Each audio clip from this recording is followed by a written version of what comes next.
When the king of the elephants sought salvation, the heavens answered his call. നമസ്കാരം. അനന്തമായ കാരുണ്യത്തിന്റെ ഉറവിടമായ ഭഗവാൻ നാരായണന്റെ തൃപ്പാദങ്ങളിൽ നമസ്കരിച്ചുകൊണ്ട് നമുക്ക് തുടങ്ങാം. ഇന്ന് നമ്മൾ കേൾക്കാൻ പോകുന്നത് ഭാഗവതത്തിലെ ഏറ്റവും പവിത്രമായ, ഏറ്റവും ശക്തിയുള്ള ഒരു കഥയാണ്, ഗജേന്ദ്രമോക്ഷം. ഇത് വെറുമൊരു കഥയല്ല, മറിച്ച് ജീവിതത്തിന്റെ പെരുങ്കടലിൽ മുങ്ങിത്താഴുന്ന ഓരോ മനുഷ്യനും വേണ്ടിയുള്ള ഒരു രക്ഷാകവചമാണ്. മനസ്സ് അസ്വസ്ഥമായിരിക്കുന്നവർക്ക്, ഉറക്കം നഷ്ടപ്പെട്ടവർക്ക്, ജീവിതത്തിൽ ഒറ്റപ്പെട്ടു എന്ന് തോന്നുന്നവർക്ക് ഈ കഥ ഒരു ഔഷധം പോലെയാണ്. കണ്ണുകളടച്ച് ശരീരമയച്ചിട്ട് ഈ വാക്കുകളിലേക്ക് ശ്രദ്ധ കേന്ദ്രീകരിക്കൂ. നമുക്കൊരുമിച്ച് ആ പുരാതനമായ ക്ഷീരസാഗരത്തിന്റെ തീരത്തേക്ക് യാത്ര പോകാം. പണ്ടുപണ്ട്, മനുഷ്യർക്കും ചിന്തകൾക്കും അപ്പുറമുള്ള ഒരു കാലത്ത്, ക്ഷീരസാഗരത്താൽ ചുറ്റപ്പെട്ട അതിമനോഹരമായൊരു പർവ്വതമുണ്ടായിരുന്നു, ത്രികൂടം. ആ പേര് കേൾക്കുമ്പോൾ തന്നെ എന്തൊരു ഗംഭീര്യമാണ്! 3 കൊടുമുടികളുള്ള പർവ്വതം. ഒന്നാമത്തേത് സ്വർണം കൊണ്ട് നിർമ്മിച്ചതായിരുന്നു. സൂര്യൻ ഉദിക്കുമ്പോൾ അത് തങ്കം പോലെ തിളങ്ങും. രണ്ടാമത്തത് വെള്ളികൊണ്ടുള്ളതാണ്. നിലാവത്ത് അത് വെട്ടിത്തിളങ്ങും. മൂന്നാമത്തത് കറുത്ത ഇരുമ്പുകൊണ്ടുള്ളതാണ്. ആകാശം മുട്ടെ ഉയർന്നു നിൽക്കുന്ന ഈ കൊടുമുടികൾ മേഘങ്ങളെ തഴുകി നിൽക്കുന്നു. ആ പർവ്വതത്തിന്റെ താഴ്വാരങ്ങളിൽ എപ്പോഴും തിരമാലകൾ വന്നലയടിക്കുന്നു. ക്ഷീരസാഗരത്തിലെ തിരകൾ പാടിയെത്തുന്ന താരാട്ടുപാട്ട് കേട്ടാണ് അവിടത്തെ മരങ്ങളും ലതകളും ഉറങ്ങുന്നത്. അവിടെ എപ്പോഴും വസന്തമാണ്. മരങ്ങൾ പൂത്തുനിൽക്കുന്നു, പക്ഷികൾ മധുരമായി പാടുന്നു. കാട്ടിലെപ്പോഴും മന്ദാരപ്പൂവിന്റെയും പാരിജാതത്തിന്റെയും സുഗന്ധം നിറഞ്ഞു നിൽക്കുന്നു. കണ്ണുകളടച്ച് സങ്കൽപ്പിക്കൂ, ആ സുഗന്ധം ഇപ്പോൾ നിങ്ങളുടെ മൂക്കിലേക്ക് അടിച്ചുവരുന്നു. തണുത്ത കാറ്റ് നിങ്ങളുടെ മുഖത്ത് സ്പർശിക്കുന്നു. ഈ ത്രികൂടപർവ്വതത്തിന്റെ താഴ്വാരത്തിൽ വരുണദേവന്റെ ഒരു ഉദ്യാനമുണ്ട്. ഋതുമത് എന്നാണ് അതിന്റെ പേര്. അവിടെ ഇല്ലാത്ത മരങ്ങളില്ല. മാവുകൾ മധുരമുള്ള മാങ്ങകൾ നിറഞ്ഞു നിൽക്കുന്നു. പ്ലാവുകൾ ചക്കകൾ കൊണ്ട് നിറഞ്ഞിരിക്കുന്നു. തെങ്ങുകൾ കുലകുലയായി തേങ്ങകളുമായി തലയുയർത്തി നിൽക്കുന്നു. അവിടെയുള്ള അരുവികളിൽ തെളിഞ്ഞ വെള്ളമൊഴുകുന്നു. ആ വെള്ളത്തിന് അമൃതിനേക്കാൾ രുചിയുണ്ട്. മരങ്ങളുടെ നിഴലിൽ മാനുകൂട്ടങ്ങൾ പീഡിയേതുമില്ലാതെ മേഞ്ഞു നടക്കുന്നു. മയിലുകൾ പീലി വിരിച്ചാടുന്നു. സ്വർഗം ഭൂമിയിലേക്കിറങ്ങി വന്നതുപോലെ തോന്നും ആ സ്ഥലം കണ്ടാൽ. ആ കാട്ടിന്റെ അധിപനായിരുന്നു ഗജേന്ദ്രൻ, ഗജരാജാവായ ഗജേന്ദ്രൻ. സാധാരണ ആനകളെപ്പോലെയല്ല അവൻ. ഒരു ചെറിയ മലയോളം വലിപ്പമുണ്ടവന്. അവന്റെ ശരീരം കാർമേഘത്തിന് നിറമാണ്. അവന്റെ കൊമ്പുകൾ വെള്ളിപോലെ വെളുത്തതും വാളുപോലെ മൂർച്ചയുള്ളതുമാണ്. അവൻ നടക്കുമ്പോൾ ഭൂമി കുലുങ്ങും. അവന്റെ തുമ്പിക്കൈക്ക് വലിയ മരങ്ങളെപ്പോലും പിഴുതെറിയാനുള്ള ശക്തിയുണ്ട്. അവന്റെ കണ്ണുകളിൽ ഒരു രാജാവിന്റെ തേജസ്സുണ്ട്. അവൻ ചിഹ്നം വിളിച്ചാൽ കാട്ടിലെ സിംഹങ്ങളും പുലികളും പോലും ഭയന്ന് മാളത്തിലൊളിക്കും. ഗജേന്ദ്രൻ ഒരിക്കലും തനിച്ചായിരുന്നില്ല. അവന്റെ കൂടെ എപ്പോഴും ആയിരക്കണക്കിന് ആനകളുണ്ടാകും. പിടിയാനകളും കുട്ടിയാനകളും മറ്റു കൊമ്പനാനകളും. അവരെല്ലാം ഗജേന്ദ്രനെ ബഹുമാനിക്കുകയും സ്നേഹിക്കുകയും ചെയ്തിരുന്നു. ഗജേന്ദ്രൻ നടക്കുമ്പോൾ അവർ അവന് ചുറ്റും നടക്കും. വെയിലത്ത് അവന് നിഴൽ നൽകും. അവന് ദാഹിച്ചാൽ അവർ വെള്ളം കൊണ്ടുവന്നു കൊടുക്കും. ഗജേന്ദ്രൻ ആ കാട്ടിലെ ചക്രവർത്തിയായിരുന്നു. അവൻ ആരെയും ഭയമില്ലായിരുന്നു. ഞാനാണ് ഈ കാട്ടിന്റെ അധിപൻ, എന്നെ തോൽപ്പിക്കാൻ ആരുമില്ല എന്നൊരഹങ്കാരം അവന്റെ ഉള്ളിൽ പതിയെ വളർന്നു വന്നിരുന്നു. ആ അഹങ്കാരമാണ് പിന്നീട് അവന്റെ പതനത്തിന് കാരണമായത്. പക്ഷേ ആ പതനം അവനെ ഉയർത്തിയത് സാക്ഷാൽ വൈകുണ്ഠത്തിലേക്കാണ്. ഒരു ദിവസം ഉച്ചസമയം, സൂര്യൻ തലയ്ക്ക് മുകളിൽ കത്തിനിൽക്കുന്നു. കാട്ടിലെ ചൂട് കൂടി വന്നു. പക്ഷികൾ പോലും ചൂട് കാരണം പാട്ട് നിർത്തി മരപ്പൊത്തുകളിൽ ഒളിച്ചു. ഗജേന്ദ്രനും അവന്റെ കൂട്ടർക്കും വല്ലാതെ ദാഹിച്ചു. അവരുടെ തൊണ്ട വരണ്ടു. ശരീരം ചൂടുകൊണ്ടു വെന്തു. മദജലമൊഴുതി അവരുടെ കണ്ണുകൾ കലങ്ങിയിരുന്നു. ആ മദജലത്തിന്റെ ഗന്ധ്യം തേടി വണ്ടുകൾ അവരുടെ ചുറ്റും മൂളിപ്പറന്നു. ഗജേന്ദ്രൻ അവന്റെ കൂട്ടരോട് പറഞ്ഞു, വരൂ, നമുക്ക് വെള്ളം തേടിപ്പോകാം. ഈ ചൂട് സഹിക്കാൻ കഴിയുന്നില്ല. അവർ നടന്നു. വൻമരങ്ങൾ ഒടിച്ച് മുളങ്കാടുകൾ തകർത്ത് അവർ മുന്നോട്ടു നീങ്ങി. അവരുടെ നടത്തത്തിന്റെ ആഘാതത്തിൽ കാട്ടിലെ ചെറിയ മൃഗങ്ങൾ പേടിച്ചോടി. പാമ്പുകൾ മാളത്തിലേക്കെഴിഞ്ഞുപോയി. കുരങ്ങുകൾ മരങ്ങൾക്ക് മുകളിലേക്ക് ചാടിക്കയറി. ഗജേന്ദ്രൻ തല ഉയർത്തിപ്പിടിച്ച് മുന്നിൽ നടന്നു. അവന്റെ കൊമ്പുകൾ വെയിലത്ത് തിളങ്ങി. കുറേ ദൂരം നടന്നപ്പോൾ തണുത്ത കാറ്റ് അവരുടെ നേരെ വീശാൻ തുടങ്ങി. ആ കാറ്റിൽ താമരപ്പൂവിന്റെ മറ്റ് പിടിപ്പിക്കുന്ന സുഗന്ധമുണ്ടായിരുന്നു. ഗജേന്ദ്രൻ തുമ്പിക്കൈ ഉയർത്തി മണത്തുനോക്കി. ആഹാ, അതാ അടുത്തവിടെ ഒരു തടാകമുണ്ട്. അവൻ സന്തോഷത്തോടെ ചിഹ്നം വിളിച്ചു. ആ സുഗന്ധം വന്ന വഴിയെ അവർ നടന്നു. കാടിന്റെ നടുവിലായി വിശാലമായൊരു തടാകം അവർ കണ്ടു. എന്തൊരു ഭംഗിയായിരുന്നു ആ തടാകത്തിന്! തെളിഞ്ഞ വെള്ളം സ്ഫടികം പോലെ താഴെയുള്ള മണർത്തരികൾ പോലും വ്യക്തമായി കാണാം. ആ തടാകം മുഴുവൻ താമരപ്പൂക്കൾ വിരിഞ്ഞു നിൽക്കുന്നു. നീലത്താമര, വെള്ളത്താമര, ചെന്താമര, ആയിരക്കണക്കിന് പൂക്കൾ. പൂമ്പടി വീണ് വെള്ളത്തിന്റെ നിറം തന്നെ മാറിയിരിക്കുന്നു. അരയന്നങ്ങളും കൊക്കുകളും നീർക്കിളികളും ആ തടാകത്തിൽ നീന്തി തുടിക്കുന്നു.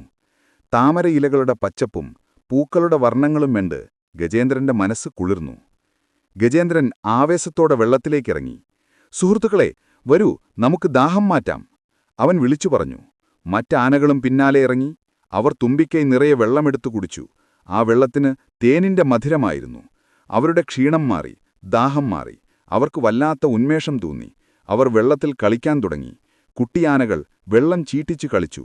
പിടിയാനകൾ താമരപ്പൂക്കൾ പറിച്ചു ചൂടി. ഗജേന്ദ്രൻ തടാകത്തിന്റെ നടുവിലേക്ക് നീന്തി.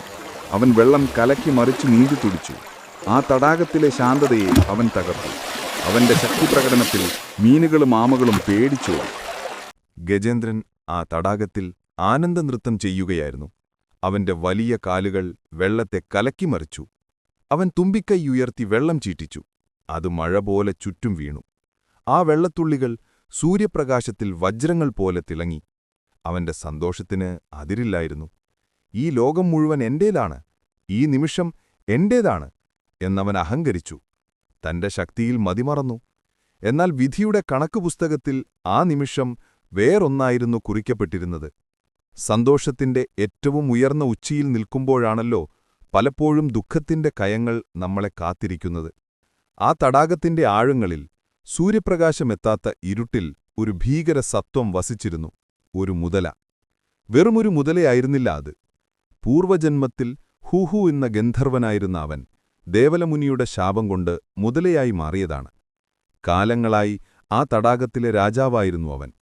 ആനയോളം വലിപ്പമുള്ള ശരീരം, കരിമ്പാറ പോലെ കറുത്ത നിറം, വാൾത്തല പോലെ മൂർച്ചയുള്ള പല്ലുകൾ, വജ്രം പോലെ കടുപ്പമുള്ള തൊലി. അവന്റെ കണ്ണുകൾക്ക് തീക്കനലിന്റെ നിറമായിരുന്നു. ഗജേന്ദ്രന്റെ അഹങ്കാരം നിറഞ്ഞ കളി ആ മുതലയ്ക്കിഷ്ടപ്പെട്ടില്ല.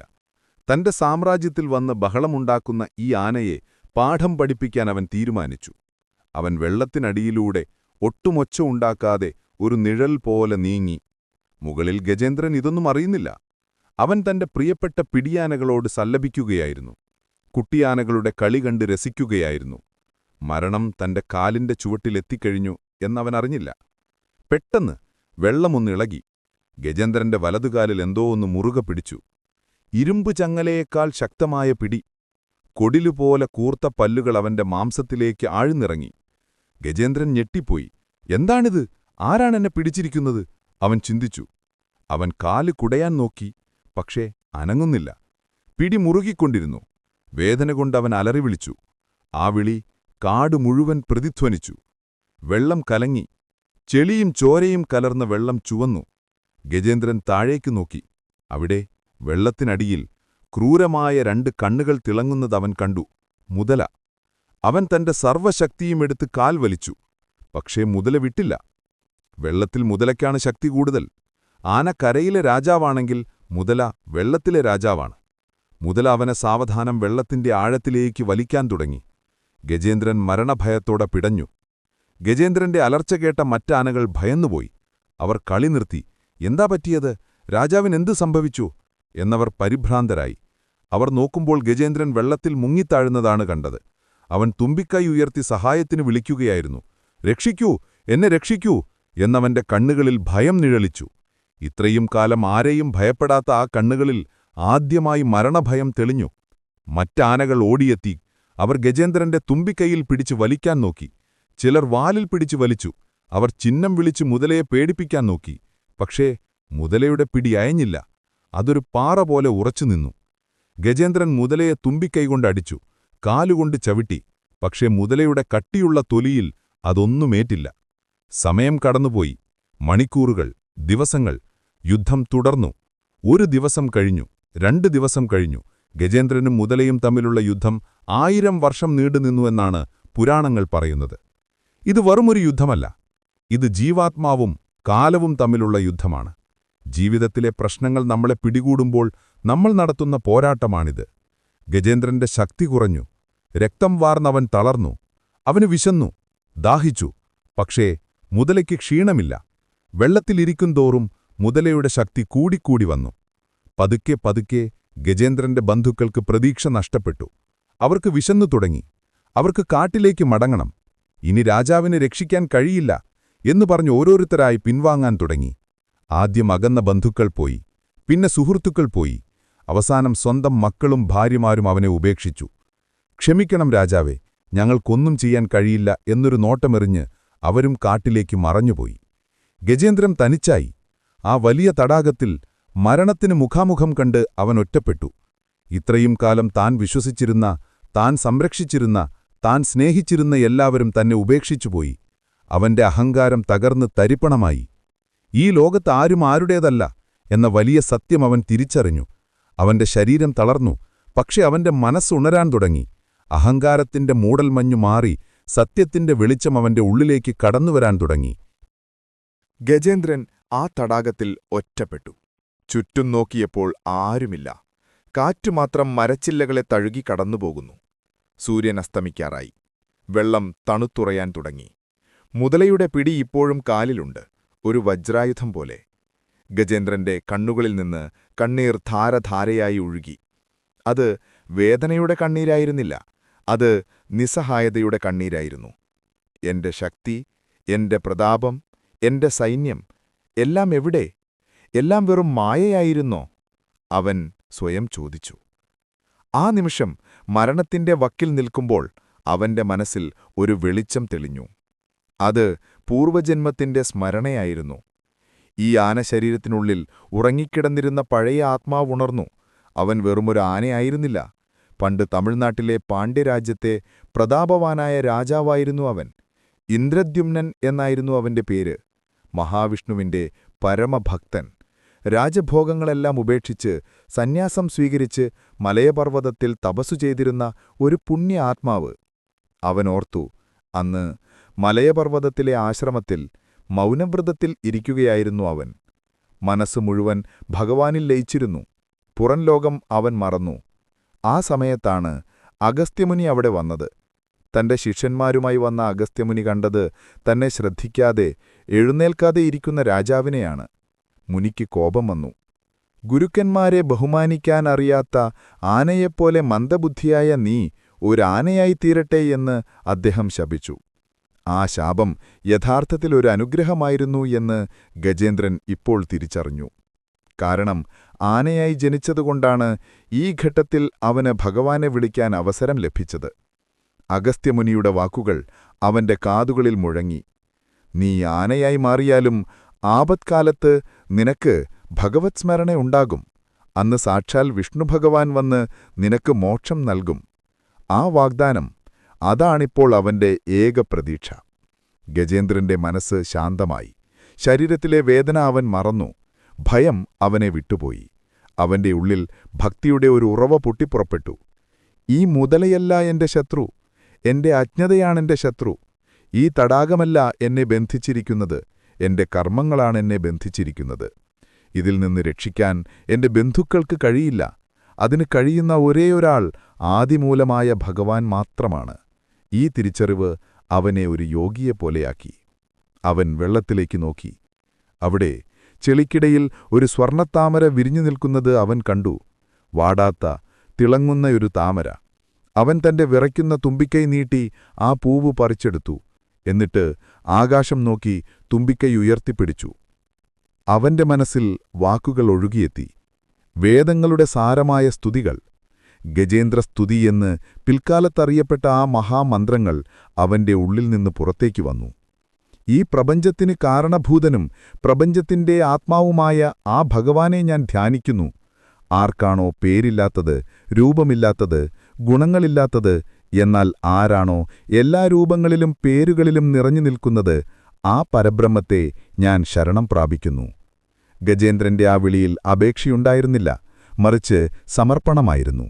ഭഗവാനെ, എന്റെ ജീവൻ രക്ഷിക്കണേ, മുതലയെ കൊല്ലണേ എന്നൊന്നും അവൻ പറഞ്ഞില്ല. അവൻ പറഞ്ഞതിതാണ്: എനിക്കീ ശരീരം വേണ്ട, ജനനമരണങ്ങളുടെ ഈ ചങ്ങല എനിക്കു വേണ്ട, എനിക്ക് അങ്ങയുടെ സാമീപ്യം മതി, എനിക്ക് മോക്ഷം മതി, അവിടുത്തെ പ്രകാശത്തിൽ ലയിക്കാൻ മതി. ഇതാണ് യഥാർത്ഥ ഭക്തി. ലാഭനഷ്ടങ്ങൾ നോക്കാത്ത സ്നേഹം, കച്ചവടം ചെയ്യാത്ത ഭക്തി. അവൻ തുടർന്നു, ആരാണോ ഈ ലോകത്തെ സൃഷ്ടിച്ചത്, ആരാണോ ഇതിനെ സംരക്ഷിക്കുന്നത്, ആരിൽ നിന്നാണോ വെളിച്ചം വരുന്നത്, ആ സത്യത്തെ ഞാൻ വിളിക്കുന്നു. ദേവന്മാർക്കോ ഋഷിമാർക്കോ പോലും ആരെ പൂർണ്ണമായി മനസ്സിലാക്കാൻ കഴിയാത്തവനായ ആ ദൈവമേ, നിന്റെ വിളി, എന്റെ വിളി നീ കേൾക്കുന്നില്ലേ? എവിടെയാണ് നീ? ഇതാ ഞാൻ നിന്നെ വിളിക്കുന്നു, നാരായണ, ജഗദീശ്വര. ആ വിളി, അത് വെറുമൊരു ശബ്ദമായിരുന്നില്ല, അത് പ്രപഞ്ചത്തെ ഭേദിക്കുന്ന ഒരു തരംഗമായിരുന്നു. കാറ്റിലൂടെ, മേഘങ്ങളിലൂടെ, നക്ഷത്രങ്ങളിലൂടെ അത് കടന്നുപോയി. ബ്രഹ്മാവത് കേട്ടു, പക്ഷെ അനങ്ങിയില്ല. ശിവനത് കേട്ടു, പക്ഷെ മൗനം പാലിച്ചു. ഇന്ദ്രനത് കേട്ടു, പക്ഷെ നിസ്സഹായനായി നിന്നു. കാരണം ഗജേന്ദ്രൻ വിളിച്ചത് ഒരു പ്രത്യേക ദൈവത്തെ അല്ല, എല്ലാറ്റിനും കാരണമായ ആദിമൂലത്തെ. ആ വിളിക്ക് ഉത്തരം നൽകാൻ ആദിമൂലത്തിന് മാത്രമേ കഴിയൂ. ആ വിളി നേരെ ചെന്നെത്തിയത് വൈകുണ്ഠത്തിലാണ്. വൈകുണ്ഠം, ശാന്തമായ പാൽക്കടലിന് നടുവിൽ അനന്തൻ എന്ന പാമ്പിന്റെ മുകളിൽ യോഗനിദ്രയിൽ കിടക്കുകയായിരുന്നു ഭഗവാൻ വിഷ്ണു. ലക്ഷ്മീദേവി അദ്ദേഹത്തിന്റെ കാലുകൾ തടവിക്കൊണ്ടിരിക്കുന്നു. പെട്ടെന്ന് ഭഗവാന്റെ കണ്ണുകൾ തുറന്നു. ആ കണ്ണുകളിൽ ഒരു തിളക്കം. എന്റെ ഭക്തൻ, അവനെന്നെ വിളിക്കുന്നു. ഭഗവാൻ പിറുപിറുത്തു. ഭഗവാന്റെ ഹൃദയം തുടിക്കാൻ തുടങ്ങി. ഒരമ്മ തന്റെ കുഞ്ഞിന്റെ കരച്ചിൽ കേൾക്കുമ്പോൾ അനുഭവിക്കുന്ന അതേ വെപ്രാളം ഭഗവാനിലുണ്ടായി. ഭഗവാൻ വിഷ്ണുവിന്റെ ആ വെപ്രാളം കണ്ട് ലക്ഷ്മിദേവി അത്ഭുതപ്പെട്ടു.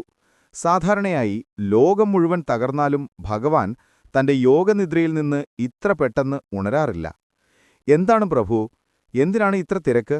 ആരാണങ്ങയെ വിളിച്ചത്? ലക്ഷ്മിദേവി ചോദിച്ചു. പക്ഷേ ഭഗവാൻ അതൊന്നും കേൾക്കാൻ നിന്നില്ല. ഭക്തന്റെ വിളി കേട്ടാൽ പിന്നെ ഭഗവാന് നിൽക്കപ്പൊറുതിയില്ല. ചെരുപ്പിടാൻ പോലും അദ്ദേഹം മറന്നുപോയി. ഉത്തരീയം ശരിയായി എടുത്തിടാൻ മറന്നു. അത്രയ്ക്ക് വേഗത്തിലായിരുന്നു അദ്ദേഹം എഴുന്നേറ്റത്. ഗരുഡൻ, ഭഗവാന്റെ വാഹനം. സാധാരണ ഭഗവാൻ എവിടെ പോകുമ്പോഴും ഗരുഡനെ വിളിക്കും. ഗരുഡന്റെ പുറത്തു കയറിയാണ് യാത്ര. പക്ഷേ ഇത്തവണ ഗരുഡനെ വിളിക്കാൻ പോലും ഭഗവാൻ കാത്തുനിന്നില്ല. ഭഗവാൻ വായുവേഗത്തിൽ ഓടാൻ തുടങ്ങി. ഭഗവാന്റെ ഈ ഓട്ടം കണ്ട് ഗരുഡൻ ഞെട്ടിപ്പോയി. എന്റെ പ്രഭു, എന്നെ കൂടാതെ പോകുകയോ? ഗരുഡൻ ചിറകുകൾ വിരിച്ച് ഭഗവാന്റെ പിന്നാലെ പാഞ്ഞു. ഭഗവാന്റെ വേഗതയ്ക്ക് ഒപ്പമെത്താൻ ഗരുഡൻ കഷ്ടപ്പെട്ടു. അവസാനം ഭഗവാന്റെ അടുത്തു ചെന്ന് തന്റെ പുറത്തേക്ക് കയറാൻ അപേക്ഷിച്ചു. ഭഗവാൻ ഗരുഡന്റെ പുറത്തേക്ക് ചാടിക്കയറി. ആകാശത്തിലൂടെ ഒരു മിന്നൽ പിണർ പോലെ അവർ പാഞ്ഞു. ഭഗവാന്റെ കയ്യിൽ ശംഖും ചക്രവും ഗദയും പത്മവുമുണ്ടായിരുന്നു. കഴുത്തിലെ വനമാല കാറ്റിൽ ആടിയുലഞ്ഞു. കൗസ്തുഭരത്നം സൂര്യനേക്കാൾ ശോഭയോടെ തിളങ്ങി. ഭഗവാന്റെ മനസ്സിൽ ഒരേയൊരു ചിന്തയേ ഉണ്ടായിരുന്നുള്ളൂ, ഗജേന്ദ്രൻ. എന്റെ ഭക്തൻ വേദനിക്കുകയാണ്, അവനെന്നെ ആവശ്യമുണ്ട്, ഞാൻ വൈകരുത്. ഓരോ നിമിഷവും ഭഗവാന് യുഗങ്ങൾ പോലെ തോന്നി. ഇവിടെ താഴെ ഗജേന്ദ്രന്റെ നില വളരെ മോശമായിരുന്നു. മുതല അവനെ ഏകദേശം മുഴുവനായും വെള്ളത്തിനടിയിലേക്ക് വലിച്ചു കഴിഞ്ഞിരുന്നു. തുമ്പിക്കൈയുടെ അറ്റം മാത്രമേ ഇപ്പോൾ വെള്ളത്തിനു മുകളിലുള്ളൂ. ആ തുമ്പിക്കൈയിൽ വാടാത്ത ആ സ്വർണ്ണത്താമരപ്പൂവ് ഇപ്പോഴും ഉയർത്തിപ്പിടിച്ചിട്ടുണ്ട്. അവന്റെ ശ്വാസം നിലയ്ക്കാറായി. കണ്ണു മങ്ങുന്നു. ജീവൻ ശരീരത്തിൽ നിന്ന് വിട്ടുപോകാൻ തുടങ്ങുന്നു. എന്നിട്ടും അവന്റെ മനസ്സ് ഭഗവാനിൽ തന്നെ ഉറച്ചുനിന്നു. നാരായണ, നീ വന്നില്ലെങ്കിലും എനിക്ക് പരാതിയില്ല. പക്ഷെ ഈ പൂവ്, ഇത് നിനക്കുള്ളതാണ്. ഇത് സ്വീകരിക്കാൻ നീ വരണേ എന്നവൻ അവസാന ശ്വാസത്തിൽ പ്രാർത്ഥിച്ചു. പെട്ടെന്ന് ത്രികൂടപർവ്വതത്തിന്റെ മുകളിൽ ആകാശം പ്രകാശപൂരിതമായി. കോടി സൂര്യന്മാർ ഒന്നിച്ചുദിച്ചതുപോലൊരു പ്രകാശം. മേഘങ്ങൾ വഴിമാറി. ആകാശത്തുനിന്ന് ദിവ്യമായ വാദ്യഘോഷങ്ങൾ കേൾക്കാൻ തുടങ്ങി. ഗജേന്ദ്രൻ തന്റെ മങ്ങിയ കണ്ണുകൾ തുറന്ന് മുകളിലേക്ക് നോക്കി.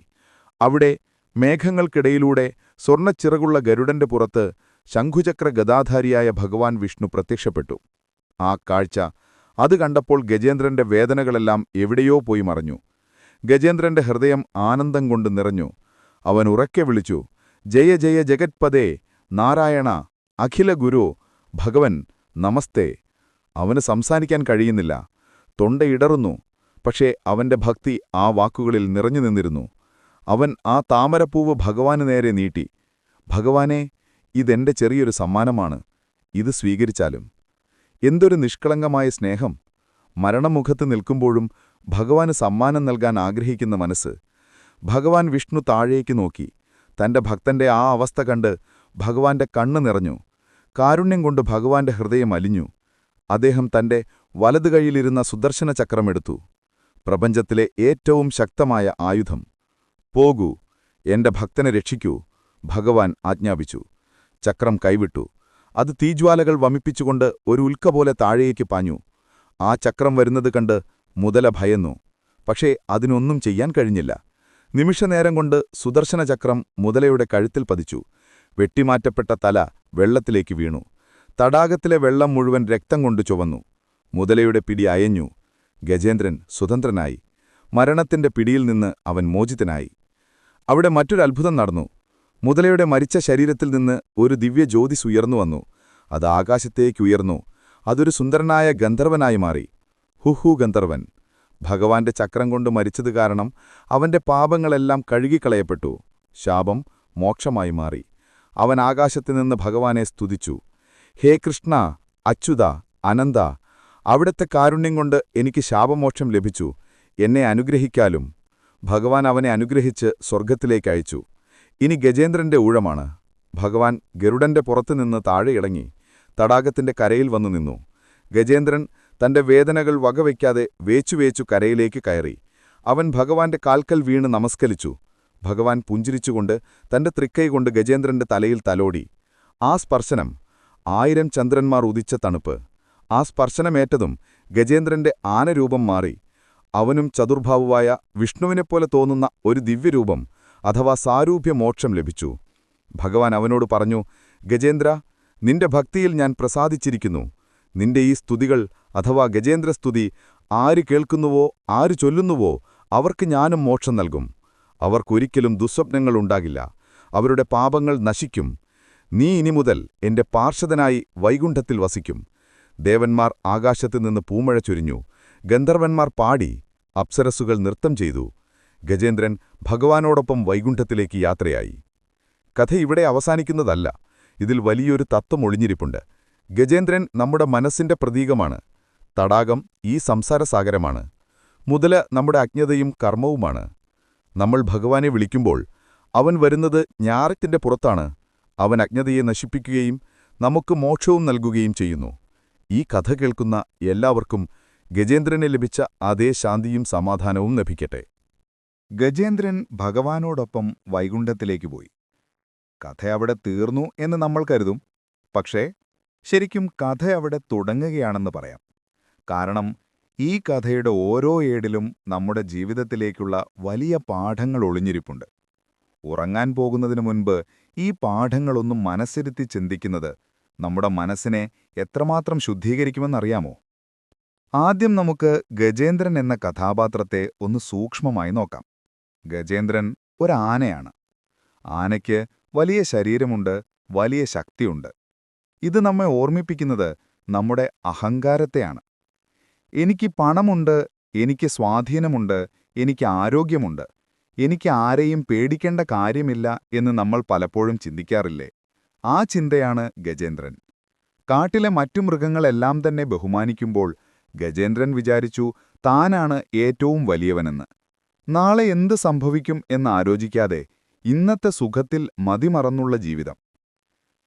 പിന്നെ ആ തടാകം, തെളിഞ്ഞ വെള്ളമുള്ള താമരപ്പൂക്കൾ വിരിഞ്ഞു നിൽക്കുന്ന സുന്ദരമായ തടാകം. അതാണ് നമ്മുടെ സംസാര ജീവിതം. പുറമേ നോക്കുമ്പോൾ എന്തു ഭംഗിയാണ്! സുഖലോലുപതകൾ, ബന്ധങ്ങൾ, ആഘോഷങ്ങൾ. നമ്മൾ അതിലേക്ക് എടുത്തു ചാടുന്നു. ആ വെള്ളത്തിന്റെ തണുപ്പിൽ നമ്മൾ ലയിക്കുന്നു. ഗജേന്ദ്രൻ പിടിയാനകളോടൊപ്പം, അതായത് കുടുംബം, ആ തടാകത്തിൽ, അതായത് സംസാരത്തിൽ രസിച്ചു കളിച്ചു. ചുറ്റുമുള്ള അപകടങ്ങളെക്കുറിച്ച് അവൻ ചിന്തിച്ചില്ല. ലൗകിക സുഖങ്ങളിൽ മുങ്ങി നിൽക്കുന്ന നമ്മുടെ അവസ്ഥ തന്നെയാണിത്. ഇനിയാണ് ഏറ്റവും പ്രധാനപ്പെട്ട കഥാപാത്രം, മുതല. മുതല ആരാണ്? പുരാണങ്ങൾ പറയുന്നത് അത് കാലം അല്ലെങ്കിൽ മരണമാണെന്നാണ്. കാലം ആരെയും കാത്തുനിൽക്കില്ല. അത് നിശബ്ദമായി നീങ്ങുന്നു. വെള്ളത്തിനടിയിലൂടെ ആരും കാണാതെ മുതല വന്നതുപോലെ കാലം നമ്മുടെ ജീവിതത്തിലേക്ക് കടന്നുവരും. നമ്മൾ ഏറ്റവും സന്തോഷിച്ചിരിക്കുന്ന നിമിഷത്തിലായിരിക്കും അത് നമ്മുടെ കാലിൽ പിടിക്കുന്നത്. അതൊരു രോഗമാകാം, ഒരു സാമ്പത്തിക തകർച്ചയാകാം, അല്ലെങ്കിൽ പ്രിയപ്പെട്ടവരുടെ വിയോഗമാകാം. അപ്രതീക്ഷിതമായ ആ പിടിയിൽ നമ്മൾ ഞെട്ടിപ്പോകും. ഗജേന്ദ്രൻ ആദ്യം ചെയ്തതെന്താണ്? അവൻ സ്വന്തം ശക്തി ഉപയോഗിച്ച് കാല് വിടുവിക്കാൻ നോക്കി. നമ്മളും അങ്ങനെ തന്നെയല്ലേ? ഒരു പ്രശ്നം വന്നാൽ ആദ്യം നമ്മൾ നമ്മുടെ പണം ഉപയോഗിക്കും, ബുദ്ധി ഉപയോഗിക്കും. എനിക്കിത് ഒറ്റയ്ക്ക് ശരിയാക്കാമെന്ന് വിചാരിക്കും. പക്ഷേ കാലത്തിന്റെ പിടി വളരെ ശക്തമാണ്. നമ്മുടെ ഭൗതിക ശക്തികൾക്ക് അതിനെ തോൽപ്പിക്കാൻ കഴിയില്ല. ഗജേന്ദ്രൻ എത്ര ശ്രമിച്ചിട്ടും മുതലയുടെ പിടി അഴഞ്ഞില്ല എന്ന് മാത്രമല്ല, അത് കൂടുതൽ മുറുകുകയും ചെയ്തു. നമ്മൾ പ്രശ്നങ്ങളിൽ കിടന്ന് പിടയുമ്പോൾ അത് കൂടുതൽ സങ്കീർണമാകുന്ന അവസ്ഥ. പിന്നെ അവൻ ബന്ധുക്കളെ വിളിച്ചു. മക്കളെ, ഭാര്യമാരെ, എന്നെ രക്ഷിക്കൂ എന്ന്. അവർ വന്നു, അവർ ശ്രമിച്ചു. പക്ഷേ അവർക്കും പരിമിതികളുണ്ട്. കുറച്ചു കഴിയുമ്പോൾ അവർക്ക് തിരിച്ചു പോകേണ്ടി വന്നു. ഇത് ജീവിതത്തിൽ ഏറ്റവും കൈപ്പേറിയ സത്യമാണ്. നമ്മുടെ കൂടെയുള്ളവർക്ക് നമ്മളെ ഒരു പരിധിവരെ സഹായിക്കാൻ കഴിയും. പക്ഷേ മരണത്തിന്റെയോ കർമ്മത്തിന്റെയോ പിടിയിൽ നിന്ന് നമ്മളെ രക്ഷിക്കാൻ അവർക്ക് കഴിയില്ല. അവസാനം നമ്മളെല്ലാവരും തനിച്ചാണ്. ആ ഒറ്റപ്പെടലിന്റെ നിമിഷത്തിലാണ് സത്യത്തിന്റെ വെളിച്ചം തെളിയുന്നത്. ഗജേന്ദ്രൻ തനിച്ചായപ്പോൾ അവനു മനസ്സിലായി, എന്റെ ശക്തി വെറുതെയാണ്, എന്റെ ബന്ധങ്ങൾ വെറുതെയാണ്, ശാശ്വതമായതൊന്നു മാത്രമേ ഉള്ളൂ. ആ തിരിച്ചറിവാണ് വിവേകം. അതുവരെ അവനൊരു മൃഗമായിരുന്നു, അതായത് പശുവൃത്തി. എന്നാൽ വിവേകം വന്നപ്പോൾ അവനൊരു ഭക്തനായി മാറി. അവന്റെ ഉള്ളിലെ അഹങ്കാരം നശിച്ചപ്പോൾ ഭഗവാൻ അവിടെ പ്രവേശിച്ചു. ഞാൻ എന്ന ഭാവമുള്ളിടത്തോളം കാലം ദൈവം എന്ന സത്യത്തിന് അവിടെ ഇടമില്ല. ഞാൻ പോയാലേ അവൻ വരൂ. താമരപ്പൂവിന്റെ പ്രതീകാത്മകതയും വളരെ വലുതാണ്. ഗജേന്ദ്രൻ ആ വേദനയിലും ഒരു പൂവ് പറിച്ചെടുത്തു. ചെളിയിലാണ് താമര വളരുന്നത്, പക്ഷെ അത് ചെളിയിൽ തൊടാതെ നിൽക്കുന്നു. ഗജേന്ദ്രൻ ആ പൂവ് ഭഗവാന് സമർപ്പിച്ചു. ഇതിന്റെ അർത്ഥം, ഭഗവാനെ, എന്റെ ഈ ജീവൻ അഥവാ താമരപ്പൂവ് ഞാൻ അങ്ങേക്ക് തരുന്നു. ഇത് സംസാരമാകുന്ന ചെളിയിൽ കിടന്നതാണ്, പക്ഷേ ഇപ്പോൾ ഞാനിത് അങ്ങയുടെ പാദങ്ങളിൽ വയ്ക്കുന്നു. ഇത് സ്വീകരിച്ചാലും. ആത്മസമർപ്പണം അഥവാ സറണ്ടർ. ഭഗവാൻ വിഷ്ണു ഗരുഡനിലേറി വന്നു. ഗരുഡൻ വേദങ്ങളുടെ സ്വരൂപമാണ്. വേദമെന്നാൽ അറിവ് അഥവാ നോളജ്. നമ്മൾ ഭഗവാനെ വിളിക്കുമ്പോൾ അവൻ നമ്മുടെ ഉള്ളിലേക്ക് അറിവിന്റെ രൂപത്തിൽ വരുന്നു. ആ അറിവ് വരുമ്പോൾ അജ്ഞാനമാകുന്ന മുതല നശിക്കുന്നു. സുദർശനചക്രം കാലചക്രമാണ്. ഭഗവാൻ കാലത്തെ നിയന്ത്രിക്കുന്നവനാണ്. ഭഗവാന്റെ ഒരു നോട്ടം മതി കാലത്തിന്റെ പിടിയിൽ നിന്ന് നമ്മളെ മോചിപ്പിക്കാൻ. ഈ കഥ നമ്മോട് പറയുന്നത് ഇതാണ്: ജീവിതം ആസ്വദിച്ചോളൂ, പക്ഷേ മറക്കരുത്, ഏത് നിമിഷവും മുതല വന്നേക്കാം. അതുകൊണ്ട് മുതല വരുന്നതിനു മുൻപ് ഭഗവാനെ വിളിക്കാൻ പഠിക്കണം. ആപത്തിൽപ്പെട്ടിട്ട് വിളിക്കുന്നതിനേക്കാൾ നല്ലത് ആപത്ത് വരുന്നതിനു മുൻപ് ആ പാദങ്ങളിൽ ശരണം പ്രാപിക്കുന്നതാണ്. കൃഷ്ണ, ഞാൻ നിന്റേതാണ് എന്ന് ദിവസവും ഒരു തവണയെങ്കിലും പറയുക. അപ്പോൾ മുതല വരുമ്പോൾ നമുക്ക് പേടിക്കണ്ട, കാരണം സുദർശന ചക്രവുമായി അവൻ കാവലുണ്ടാകും. ഇപ്പോൾ നിങ്ങളുടെ മനസ്സ് ശാന്തമായില്ലേ? ജീവിതത്തിലെ പ്രശ്നങ്ങൾ ഗജേന്ദ്രന്റെ പ്രശ്നത്തേക്കാൾ വലുതാണോ?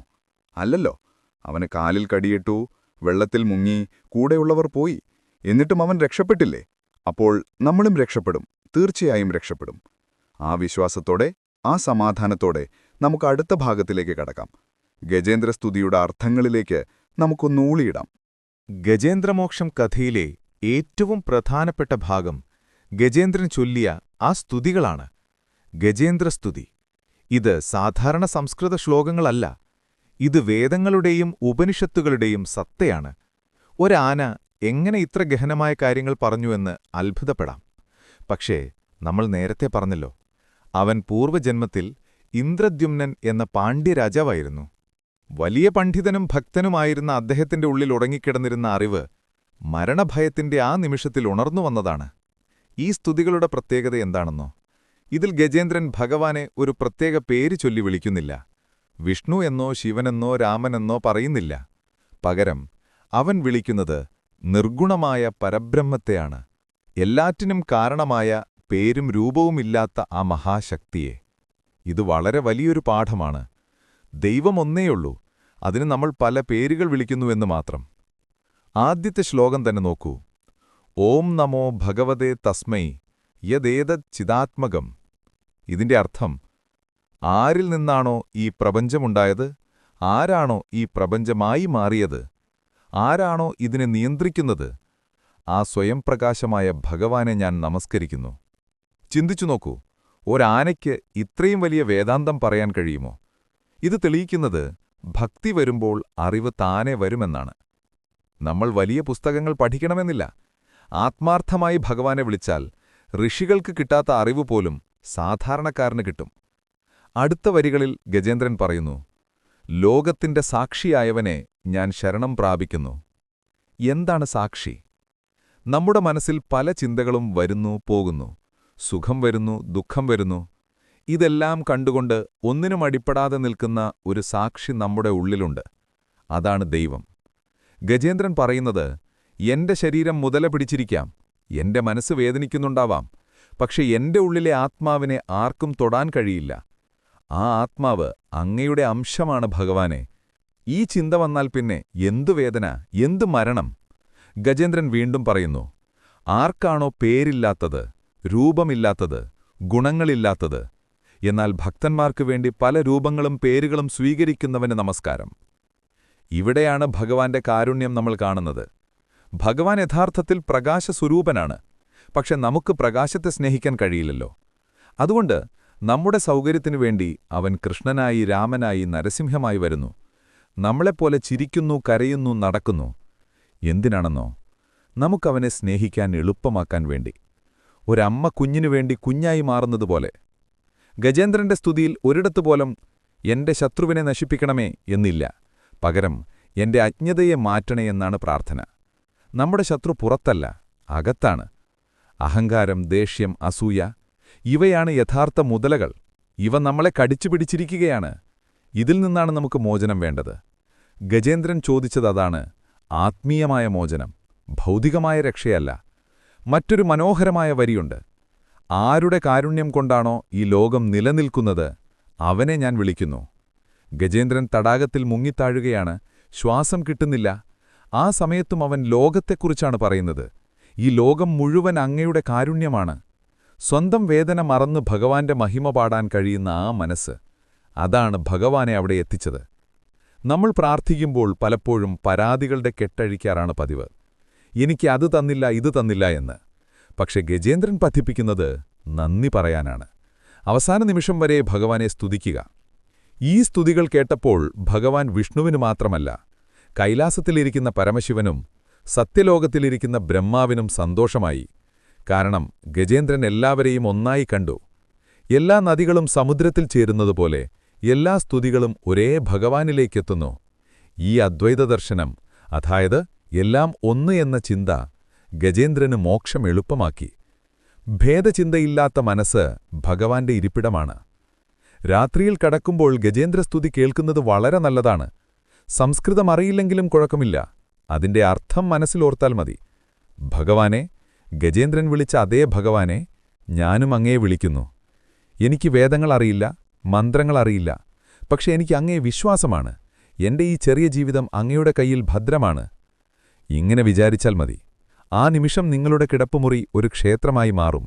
നിങ്ങളുടെ കിടക്ക ഗരുഡന്റെ പുറം പോലെ സുരക്ഷിതമാകും. ഇത്രയും വലിയ തത്വങ്ങൾ ലളിതമായ ഒരു കഥയിലൂടെ വ്യാസമുനി നമുക്ക് പറഞ്ഞുതന്നു. ആനയും മുതലയും വെറും കഥാപാത്രങ്ങളല്ല, അത് പ്രപഞ്ച സത്യങ്ങളുടെ പ്രതീകങ്ങളാണ്. ഇത് മനസ്സിലാക്കുമ്പോഴാണ് പുരാണങ്ങൾ വെറും കഥകളല്ല, മറിച്ച് ജീവിതത്തിനുള്ള വഴികാട്ടികളാണെന്ന് നമ്മൾ തിരിച്ചറിയുന്നത്. ഗജേന്ദ്രന്റെ ആർത്തനാദം നമ്മുടെ ഓരോരുത്തരുടെയും ഉള്ളിലുണ്ട്. അത് പുറത്തുവരാൻ ഒരു മുതലപ്പിടുത്തം വേണ്ടി വന്നു എന്നു മാത്രം. ഗജേന്ദ്രന്റെ കഥയുടെ പൂർണ്ണത ലഭിക്കണമെങ്കിൽ നമ്മൾ അവന്റെ കഴിഞ്ഞ ജന്മത്തിലേക്കൊന്ന് തിരിച്ചു പോകണം. എങ്കിൽ മാത്രമേ എന്തുകൊണ്ടാണ് ഒരു ആനയ്ക്ക് ഇത്രയും ഭക്തിയുണ്ടായത് എന്ന് നമുക്ക് മനസ്സിലാകൂ. പലപ്പോഴും നമ്മൾ ചോദിക്കാറുണ്ട്, നല്ലവരായ ആളുകൾക്ക് എന്തിനാണ് ദൈവം കഷ്ടപ്പാടുകൾ കൊടുക്കുന്നത് എന്ന്.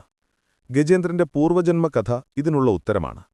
പണ്ട് ദ്രാവിഡ ദേശത്തെ, ഇന്നത്തെ തമിഴ്നാട്ടിലെ പ്രശസ്തനായ ഒരു രാജാവായിരുന്നു ഇന്ദ്രദ്യുമ്നൻ. പാണ്ഡ്യവംശത്തിൽ ജനിച്ച അദ്ദേഹം പ്രജകളെ സ്വന്തം മക്കളെപ്പോലെ സ്നേഹിച്ചിരുന്ന ഒരു ധർമ്മിഷ്ഠനായിരുന്നു. പക്ഷെ അദ്ദേഹത്തിന്റെ മനസ്സ് രാജ്യഭരണത്തിലായിരുന്നില്ല. അതെപ്പോഴും മഹാവിഷ്ണുവിന്റെ പാദങ്ങളിലായിരുന്നു. അദ്ദേഹം വലിയ വിഷ്ണുഭക്തനായിരുന്നു. കൊട്ടാരത്തിലെ സുഖസൗകര്യങ്ങൾ അദ്ദേഹത്തിന് മടുപ്പുളവാക്കി. ഈ സമ്പത്തും അധികാരവും ശാശ്വതമല്ല, എനിക്ക് സത്യത്തെ അറിയണം എന്ന ചിന്ത അദ്ദേഹത്തിൽ വളർന്നു. ഒടുവിൽ അദ്ദേഹം രാജ്യം ഉപേക്ഷിക്കാൻ തീരുമാനിച്ചു. കിരീടവും ചെങ്കോലും മകനെ ഏൽപ്പിച്ചു. കാഷായവേഷം ധരിച്ച് ഒരു സന്യാസിയെപ്പോലെ അദ്ദേഹം കൊട്ടാരം വിട്ടിറങ്ങി. നേരെ പോയത് മലയപർവ്വതത്തിലേക്കാണ്. അവിടെ കുലജല പർവ്വതത്തിന്റെ താഴ്വാരത്തിൽ ശാന്തമായൊരിടത്ത് അദ്ദേഹം ഒരു ആശ്രമം കെട്ടി. അവിടെയിരുന്ന് അദ്ദേഹം തപസ്സു തുടങ്ങി. വെയിലും മഴയും അദ്ദേഹം അറിഞ്ഞില്ല.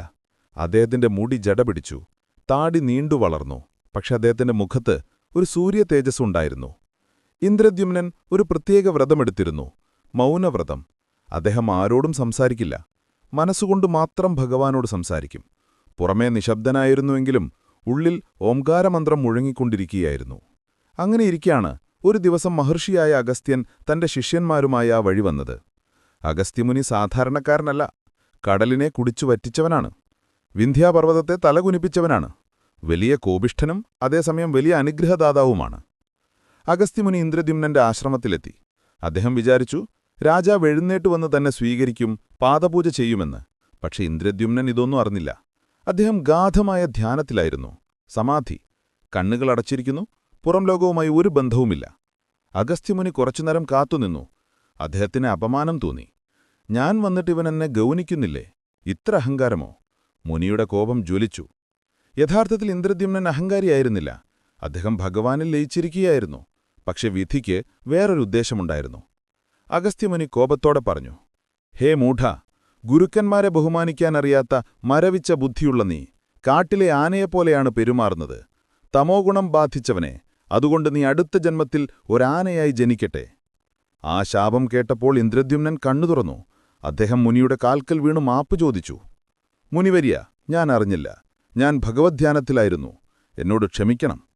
അഗസ്ത്യമുനിയുടെ കോപം അപ്പോഴേക്കും തണുത്തിരുന്നു. ഭക്തനായ രാജാവിന്റെ വിനയം കണ്ട് മുനിക്ക് സങ്കടമായി. അദ്ദേഹം പറഞ്ഞു, രാജാവേ, എന്റെ വാക്ക് തിരിച്ചെടുക്കാൻ കഴിയില്ല. നീ ആനയായി ജനിക്കും. പക്ഷെ വിഷമിക്കണ്ട, ആ ജന്മത്തിലും നിനക്ക് പൂർവ്വജന്മ സ്മരണയുണ്ടാകും. നീ വിഷ്ണുഭക്തനായി തന്നെ തുടരും. ഒടുവിൽ സാക്ഷാൽ ഭഗവാൻ വിഷ്ണു വന്ന് നിനക്ക് മോക്ഷം നൽകും. നോക്കൂ, പുറമേ നോക്കുമ്പോൾ അതൊരു ശാപമാണ്.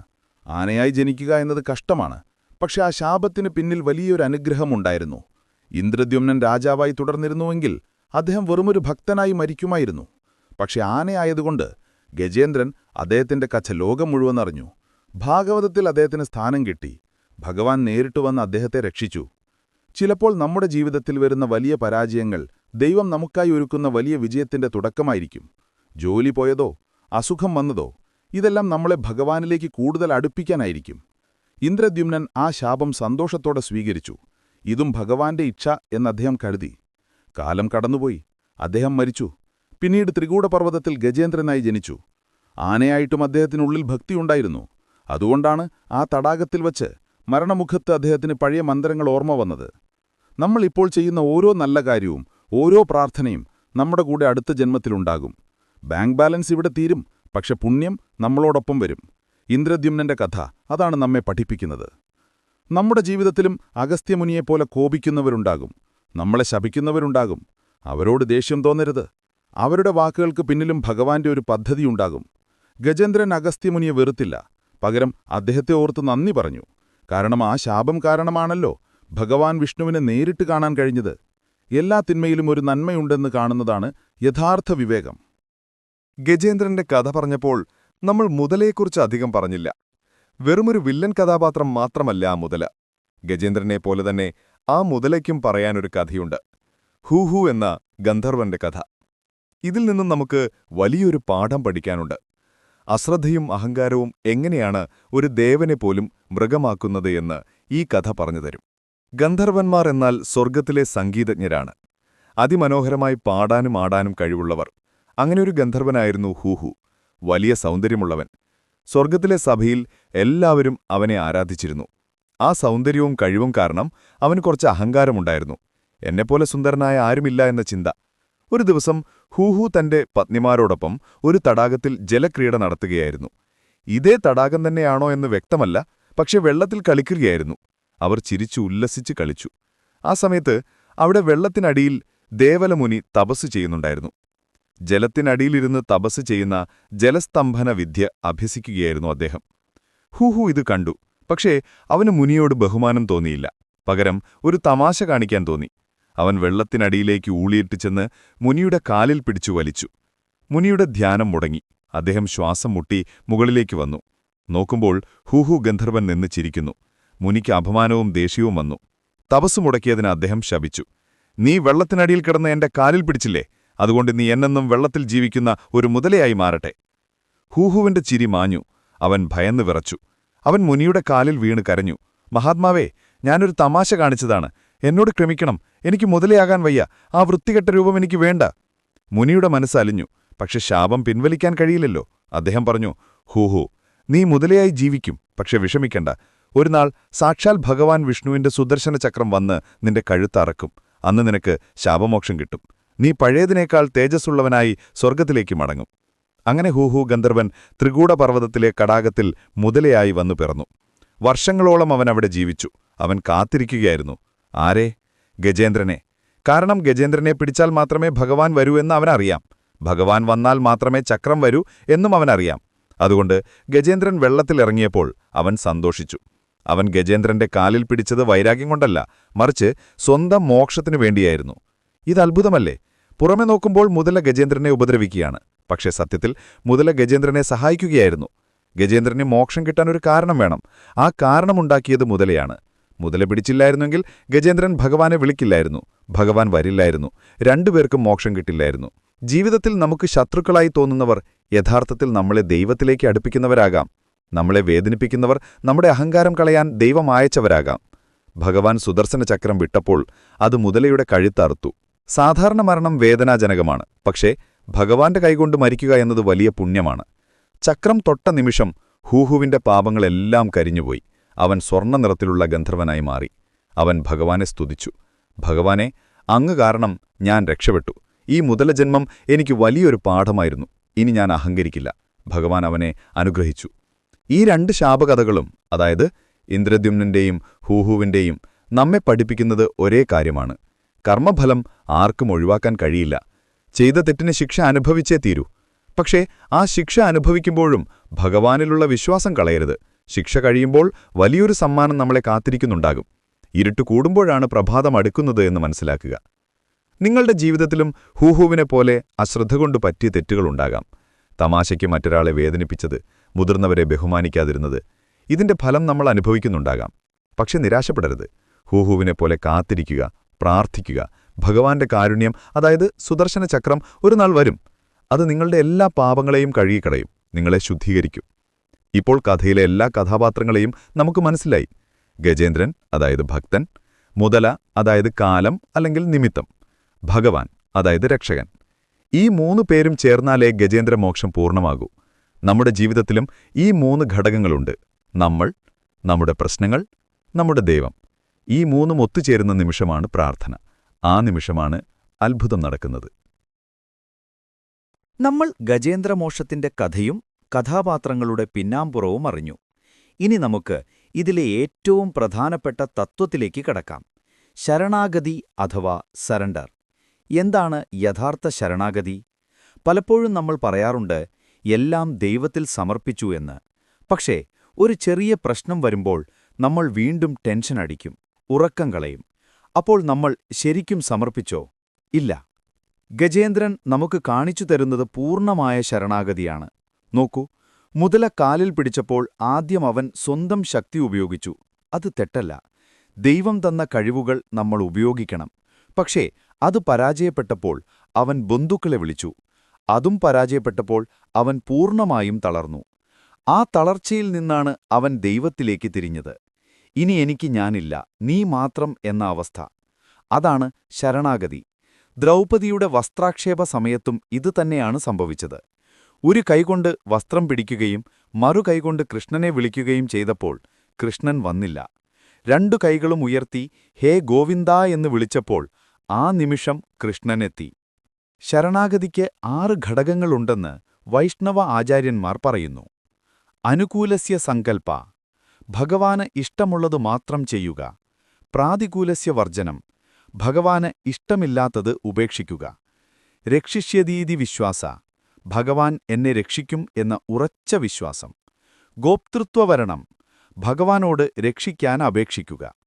ആത്മനിക്ഷേപം, തന്നെ ഭഗവാന്റെ കാൽക്കൽ വയ്ക്കുക. കാർപ്പണ്യം, താൻ ഒന്നുമല്ല എന്ന വിനയം. ഗജേന്ദ്രന്റെ കാര്യത്തിൽ ഇത് 6ഉം നമുക്ക് കാണാം. അവൻ ഭഗവാനെ സ്തുതിച്ചു, അതായത് അനുകൂല സങ്കല്പം. അവൻ അഹങ്കാരം വെടിഞ്ഞു, അതായത് പ്രാതികൂലവർജനം. അവൻ ഭഗവാൻ വരുമെന്ന് വിശ്വസിച്ചു, അതായത് വിശ്വാസം. നാരായണ എന്ന് വിളിച്ചു, അതായത് അപേക്ഷ. താമരപ്പൂവിലൂടെ തന്നെ സമർപ്പിച്ചു, അതായത് ആത്മനിക്ഷേപം. അവൻ കരഞ്ഞു വിളിച്ചു, അതായത് കാർപ്പണ്യം. നമ്മുടെ ജീവിതത്തിൽ ഇതെങ്ങനെ പ്രാവർത്തികമാക്കാം? നമ്മളൊരു പ്രശ്നത്തിൽ പെടുമ്പോൾ, ഉദാഹരണത്തിന് ഒരസുഖം വന്നു എന്ന് കരുതുക. മരുന്നു കഴിക്കുക, ഡോക്ടറെ കാണുക, ഇതെല്ലാം ചെയ്യുക. പക്ഷേ മനസ്സുകൊണ്ട് ഭഗവാനോട് പറയുക, ഭഗവാനെ, ഈ മരുന്നു കഴിക്കുന്നത് ഞാനാണ്, പക്ഷേ ഇത് ഫലിക്കുന്നത് നിന്റെ കാരുണ്യം കൊണ്ടാണ്, നീ വിചാരിച്ചാലേ ഇത് മാറുകയുള്ളൂ. ഫലം എന്തുതന്നെ ആയാലും ഞാൻ സ്വീകരിക്കും. ഇതാണ് ശരണാഗതി. ഫലത്തെക്കുറിച്ചുള്ള ഉത്കണ്ഠ ഭഗവാന് വിട്ടുകൊടുക്കുക. ഭഗവാൻ ഗീതയിൽ പറയുന്നു, സർവധർമാൻ പരിത്യജ്യ മാമേകം ശരണം വ്രജ. അതായത് എല്ലാ ധർമ്മങ്ങളും ഉപേക്ഷിച്ച് എന്നിൽ മാത്രം അഭയം പ്രാപിക്കുക. ഇതിന്റെ അർത്ഥം കർമ്മം ചെയ്യണ്ട എന്നല്ല, ഞാനാണ് ചെയ്യുന്നത് എന്ന ഭാവം ഉപേക്ഷിക്കാനാണ്. ഞാൻ വെറുമൊരു ഉപകരണം മാത്രമാണ്, ഇൻസ്ട്രുമെന്റ് മാത്രമാണ്, ചെയ്യുന്നവൻ ഭഗവാനാണ് എന്ന് ചിന്തിക്കുക. അപ്പോൾ വിജയത്തിൽ അഹങ്കാരമുണ്ടാകില്ല, പരാജയത്തിൽ ദുഃഖവുമുണ്ടാകില്ല. മനസ്സെപ്പോഴും ശാന്തമായിരിക്കും, ഇക്വാനിമിറ്റി. ഗജേന്ദ്രൻ രക്ഷപ്പെട്ടത് അവന്റെ പേശീബലം കൊണ്ടല്ല, അവന്റെ ആത്മബലം കൊണ്ടാണ്. ഭഗവാൻ വിഷ്ണു ഗജേന്ദ്രനെ രക്ഷിക്കാൻ വന്നപ്പോൾ ഗജേന്ദ്രൻ ചോദിച്ചത് എന്റെ കാൽ വിടുവിക്കൂ എന്നല്ല, അവൻ ചോദിച്ചത് എന്നെ സ്വീകരിക്കൂ എന്നാണ്. നമ്മൾ പ്രാർത്ഥിക്കുമ്പോൾ പലപ്പോഴും ലിസ്റ്റ് കൊടുക്കാറുണ്ട്, എനിക്ക് വീട് വേണം, കാർ വേണം, ജോലി വേണമെന്ന്. ഭഗവാൻ അറിയില്ലേ നമുക്കെന്തു വേണമെന്ന്? നമ്മൾ ചോദിക്കേണ്ടത് ഒന്നേയുള്ളൂ, ഭഗവാനെ, നിന്നെ എനിക്ക് വേണം, നീ കൂടെ ഉണ്ടായാൽ മതി. ഭഗവാൻ കൂടെയുണ്ടെങ്കിൽ പിന്നെ ബാക്കിയെല്ലാം താനേ വരും. ഒരു കുഞ്ഞ് അമ്മയോട് ചോക്ലേറ്റ് ചോദിക്കുന്നു, അമ്മ കൊടുക്കുന്നു. കുഞ്ഞ് കളിപ്പാട്ടം ചോദിക്കുന്നു, അമ്മ കൊടുക്കുന്നു. പക്ഷേ കുഞ്ഞ് അമ്മയെ ചോദിച്ചാലോ? അമ്മ കുഞ്ഞിനെ എടുത്ത് മടിയിലിരുത്തും. പിന്നെ ചോക്ലേറ്റും കളിപ്പാട്ടവും എല്ലാം കുഞ്ഞിനു സ്വന്തമാണ്. ഗജേന്ദ്രൻ ഭഗവാനെ ചോദിച്ചു. ഭഗവാൻ അവനെ വൈകുണ്ഠത്തിലേക്ക് എടുത്തു. പിന്നെ അവന് ഒന്നിനും കുറവുണ്ടായില്ല. ഇതാണ് ബുദ്ധിപരമായ പ്രാർത്ഥന. ഇന്ന് രാത്രി നിങ്ങൾ കിടക്കുമ്പോൾ ഈ ശരണാഗതി ഒന്ന് പരീക്ഷിച്ചു നോക്കൂ. കിടക്കയിൽ കിടന്ന് എല്ലാ ഭാരങ്ങളും, ഉദാഹരണത്തിന് ജോലിയിലെ ടെൻഷൻ, മക്കളുടെ കാര്യം, പണത്തിന്റെ കാര്യം, എല്ലാം സാങ്കൽപ്പികമായി ഒരു ഭാണ്ഡക്കെട്ടിലാക്കുക. എന്നിട്ട് അത് ഭഗവാന്റെ കാൽക്കൽ വയ്ക്കുക. ഭഗവാനെ, ഇതെല്ലാം നിന്റേതാണ്, നീ നോക്കിക്കോളൂ, എനിക്ക് സമാധാനമായി ഉറങ്ങണം. ഇങ്ങനെ പറഞ്ഞു നോക്കൂ. മനസ്സിന് വല്ലാത്ത ഒരു ലഘുത്വം തോന്നും. ഒരു തൂവൽ പോലെ ഭാരമില്ലാതെ നിങ്ങൾക്കുറങ്ങാൻ കഴിയും. ശരണാഗതി ഒരു തോൽവിയല്ല, അത് ഏറ്റവും വലിയ ജയമാണ്. അഹങ്കാരത്തിന്റെ തോൽവിയും ആത്മാവിന്റെ ജയവുമാണത്. ഗജേന്ദ്രൻ മുതലയോട് തോറ്റു, പക്ഷേ ഭഗവാനോട് ജയിച്ചു. നമ്മളും ലോകത്തോട് തോറ്റാലും കുഴപ്പമില്ല, ഭഗവാനോട് ജയിക്കണം. ഭഗവാന്റെ സ്നേഹം പിടിച്ചുപറ്റുക എന്നതാണ് ആ ജയം. ഗജേന്ദ്രമോക്ഷം കഥയിലെ ഏറ്റവും മനോഹരമായൊരു ദൃശ്യം ഗജേന്ദ്രൻ തുമ്പിക്കൈയിൽ ഉയർത്തിപ്പിടിച്ച ആ സ്വർണ്ണത്താമരപ്പൂവാണ്. എന്തുകൊണ്ടാണ് ഗജേന്ദ്രൻ മറ്റൊരു പൂവെടുക്കാതിരുന്നത്? മുല്ലപ്പൂവോ റോസാപ്പൂവോ എടുക്കാമായിരുന്നില്ലേ? എന്തുകൊണ്ട് താമര? ഇതിനു പിന്നിൽ വലിയൊരർത്ഥമുണ്ട്. ഇന്ത്യൻ സംസ്കാരത്തിലും ആത്മീയതയിലും താമരയ്ക്ക്, അഥവാ ലോട്ടസിന്, വളരെ പ്രധാനപ്പെട്ട സ്ഥാനമാണുള്ളത്. താമര വളരുന്നതെവിടെയാണ്? ചെളിയിലാണ്. പങ്കജ്, വൃത്തികെട്ട ദുർഗന്ധമുള്ള ചെളിയിൽ നിന്നത് വളർന്നുവരുന്നു. പക്ഷേ ആ ചെളിയുടെ ഒരംശം പോലും പൂവിൽ കാണില്ല. അത് വെള്ളത്തിനു മുകളിൽ തല ഉയർത്തി സൂര്യനെ നോക്കി വിരിഞ്ഞു നിൽക്കുന്നു. ഗജേന്ദ്രനും ഇതുപോലെയായിരുന്നു. അവൻ ആനയെന്ന മൃഗശരീരത്തിലാണ് ജനിച്ചത്. പക്ഷെ അവന്റെ മനസ്സ്, അഥവാ താമര, ഭഗവാനിലേക്ക്, സൂര്യനിലേക്ക് ഉയർന്നു നിന്നു. നമ്മുടെ സാഹചര്യം എത്ര മോശമാണെങ്കിലും നമ്മുടെ മനസ്സ് ശുദ്ധമായിരിക്കാൻ കഴിയുമെന്ന് താമര നമ്മെ പഠിപ്പിക്കുന്നു. ഭഗവാൻ വിഷ്ണുവിന്റെ കയ്യിലും താമരയുണ്ട്. പത്മനാഭൻ. ലക്ഷ്മീദേവി ഇരിക്കുന്നത് താമരയിലാണ്. സരസ്വതി ഇരിക്കുന്നത് വെള്ളത്താമരയിലാണ്. ബ്രഹ്മാവ് ജനിച്ചത് താമരയിലാണ്. എന്താണീ പൂവിന്റെ പ്രത്യേകത? നിസ്സംഗത, ഡിറ്റാച്ച്മെന്റ്. താമരയിലയിൽ വെള്ളം വീണാൽ അത് ഒട്ടിപ്പിടിക്കില്ല, ഒരു മുത്തുപോലെ ഉരുണ്ടുപോകും. ഭഗവത്ഗീതയിൽ കൃഷ്ണൻ പറയുന്നു, ബ്രഹ്മണ്യാധായ കർമാണി സംഗം ത്യക്ത്വാ കരോതിയഃ ലിപ്യതേന സപാപേന പത്മപത്രമിതാംഭസ. ആരാണോ ഫലത്തെക്കുറിച്ചുള്ള ആഗ്രഹം വെടിഞ്ഞ് കർമ്മങ്ങൾ ദൈവത്തിന് സമർപ്പിക്കുന്നത്, അവനെ പാപം തൊടില്ല, താമരയിലയിലെ വെള്ളം പോലെ. ഗജേന്ദ്രൻ താമരപ്പൂ പറിച്ചെടുത്തപ്പോൾ അവൻ തന്റെ ജീവനെയാണ് കയ്യിലെടുത്തത്. ആ തടാകത്തിൽ മുങ്ങിപ്പോകാതെ അവൻ തന്റെ ജീവനെ ഭഗവാന് നൽകി. ഭഗവാനെ, ഈ പൂവ് വാടുന്നതിനു മുൻപ് നീ വരണേ എന്നവൻ പ്രാർത്ഥിച്ചു.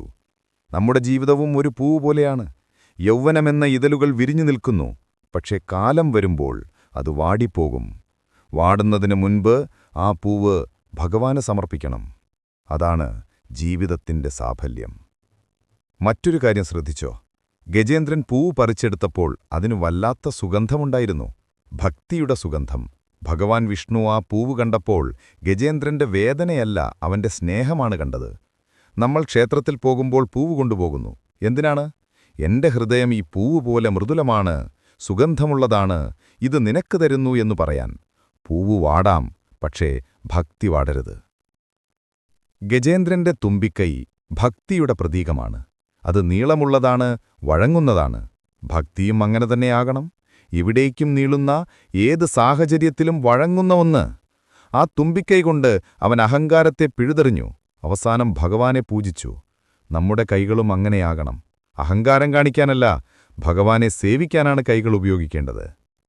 നമ്മൾ ഉറങ്ങാൻ കിടക്കുമ്പോൾ ഒരു താമരയെ ധ്യാനിക്കുന്നത് വളരെ നല്ലതാണ്. ഹൃദയകമലം എന്ന് യോഗശാസ്ത്രത്തിൽ പറയും. നമ്മുടെ ഹൃദയത്തിന്റെ മധ്യത്തിൽ ഒരു വിടർന്ന താമരയുണ്ടെന്ന് സങ്കൽപ്പിക്കുക. ആ താമരയുടെ നടുവിൽ ഒരു ചെറുവിരലോളം വലിപ്പത്തിൽ ജ്യോതിസ്വരൂപനായ ഭഗവാനിരിക്കുന്നു. ആ ജ്യോതിസിൽ നിന്ന് പ്രകാശം വന്ന് നമ്മുടെ ശരീരം മുഴുവൻ നിറയുന്നു. ഈ ധ്യാനം അഥവാ ലോട്ടസ് മെഡിറ്റേഷൻ മനസ്സിനെ ശാന്തമാക്കും, രക്തസമ്മർദ്ദം കുറയ്ക്കും, നല്ല ഉറക്കം നൽകും.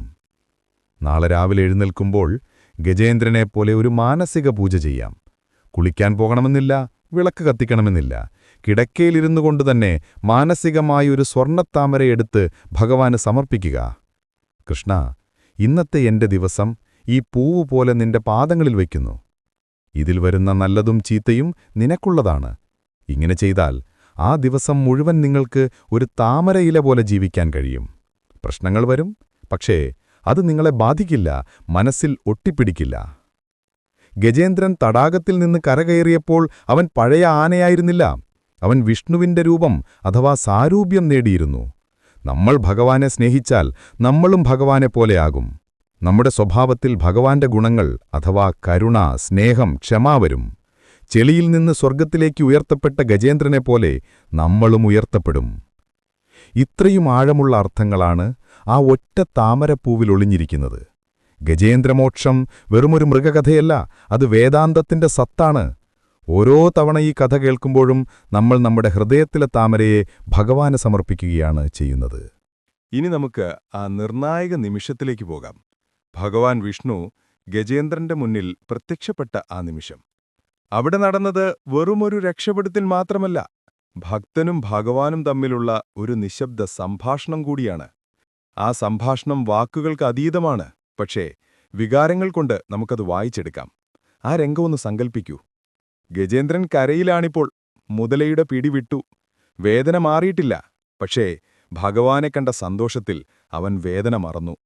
അവൻ വിറയ്ക്കുന്ന കാലുകളിൽ എഴുന്നേൽക്കാൻ ശ്രമിച്ചു. അവന്റെ കണ്ണുകൾ ഭഗവാനിൽ തന്നെ തറച്ചുനിന്നു. ഭഗവാനേ, നീ വന്നല്ലോ, എനിക്കിനി മരിച്ചാലും കുഴപ്പമില്ല എന്നൊരു ഭാവം ആ കണ്ണുകളിലുണ്ടായിരുന്നു. ഭഗവാൻ ഗരുഡന്റെ പുറത്തുനിന്ന് താഴെ ഇറങ്ങി. സാധാരണ ഭഗവാൻ ആർക്കു മുന്നിലും അങ്ങനെ താഴെ ഇറങ്ങാറില്ല. പക്ഷേ ഇവിടെ ഭക്തൻ ക്ഷീണിതനാണ്. അവന് മുകളിലേക്ക് നോക്കാൻ വയ്യ.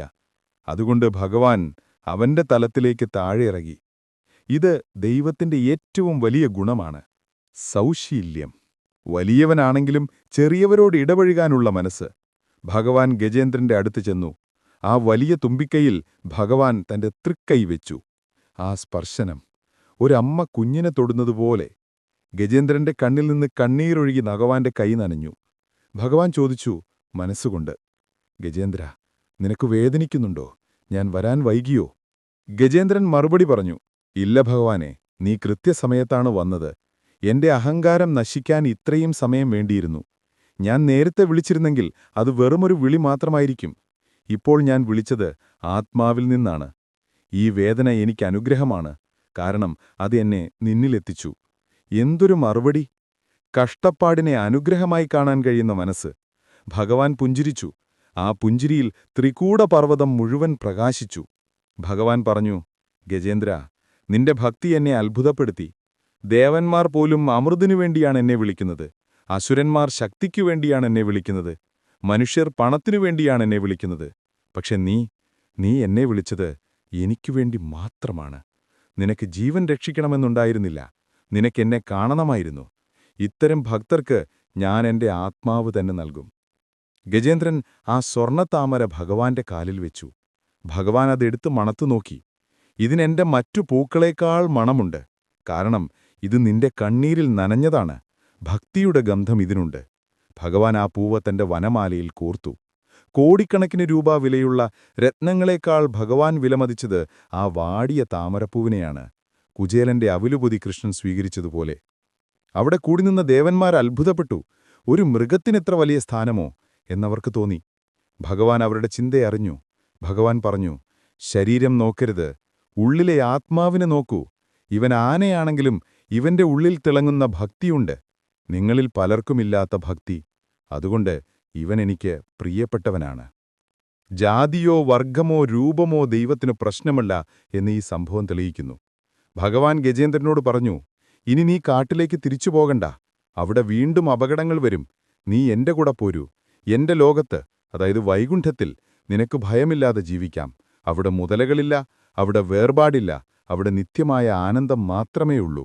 ഭഗവാൻ ഗജേന്ദ്രന് മോക്ഷം നൽകി. അവനെ ജനനമരണങ്ങളിൽ നിന്ന് മോചിപ്പിച്ചു. ഈ സംഭാഷണം നമ്മുടെ ജീവിതത്തിലേക്കും ബാധകമാണ്. നമ്മൾ ഓരോരുത്തരും ഗജേന്ദ്രനാണ്. നമ്മൾ പ്രാർത്ഥിക്കുമ്പോൾ ഭഗവാൻ നമ്മുടെ അടുത്തു വരുന്നു. അവൻ ചോദിക്കുന്നു, മകനെ, മകളെ, നിനക്ക് വേദനിക്കുന്നുണ്ടോ? നമ്മൾ എന്തു മറുപടി പറയും? എന്റെ വേദന മാറ്റൂ എന്നു പറയുമോ? അതോ എനിക്ക് നിന്നെ മതി എന്നു പറയുമോ? രണ്ടാമത്തെ ഉത്തരം പറയാൻ നമുക്ക് കഴിഞ്ഞാൽ നമ്മളും മോക്ഷത്തിന് അർഹരാകും.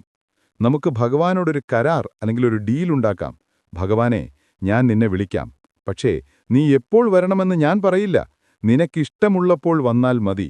പക്ഷേ വരുമ്പോൾ എന്നെ കൈവിടരുത്. ഈ വിശ്വാസമുണ്ടെങ്കിൽ നമുക്ക് സമാധാനമായി ഉറങ്ങാം. അവൻ വരും, ഉറപ്പായും വരും. ഗജേന്ദ്രനെ തേടി വന്നവൻ, പ്രഹ്ലാദനെ തേടി വന്നവൻ, ദ്രൗപദിയെ തേടി വന്നവൻ നമ്മളെയും തേടി വരും. ഗജേന്ദ്രൻ ഭഗവാനോട് അവസാനമായി ഒരു വരം ചോദിച്ചു. ഭഗവാനെ, എന്റെ കഥ ആര് കേൾക്കുന്നുവോ അവർക്കും ആപത്തിൽ നിന്ന് രക്ഷ കിട്ടണേ. അവർക്കും അങ്ങയുടെ ഓർമ്മ വരണേ. ഭഗവാൻ അത് സമ്മതിച്ചു. അതുകൊണ്ടാണ് ഇന്നും നമ്മൾ ഈ കഥ കേൾക്കുന്നത്. ഗജേന്ദ്രന്റെ ആ പ്രാർത്ഥനയുടെ ഫലമാണ് നമ്മൾ ഇപ്പോൾ അനുഭവിക്കുന്നത്. നമ്മൾ ഈ കഥ കേൾക്കുമ്പോൾ ഗജേന്ദ്രൻ വൈകുണ്ഠത്തിലിരുന്ന് സന്തോഷിക്കുന്നുണ്ടാകും.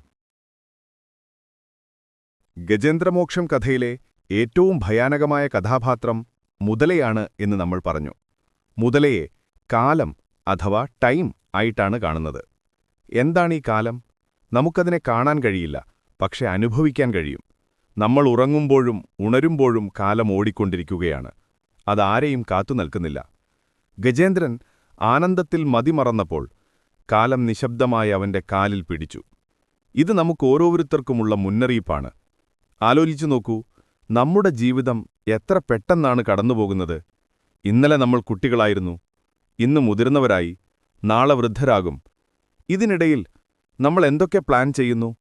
വീട് വയ്ക്കുന്നു, പണം സമ്പാദിക്കുന്നു, പ്രശസ്തി നേടുന്നു. പക്ഷേ കാലമാകുന്ന മുതല കാലിൽ പിടിക്കുമ്പോൾ ഇതെല്ലാം ഉപേക്ഷിച്ചു പോകേണ്ടിവരും. അലക്സാണ്ടർ ചക്രവർത്തി മരിക്കുമ്പോൾ കൈകൾ ശവപ്പെട്ടിയുടെ പുറത്തിടാൻ പറഞ്ഞത് ഓർമ്മയില്ലേ? ഞാൻ വെറും കൈയോടെ പോകുന്നു എന്ന് ലോകത്തെ കാണിക്കാൻ. ഗജേന്ദ്രനും അത് തിരിച്ചറിഞ്ഞു. മുതല വെള്ളത്തിനടിയിൽ നിന്നാണ് പിടിച്ചത്. അതായത് മരണം എവിടെ നിന്നാണ് വരുന്നതെന്ന് നമുക്കറിയില്ല.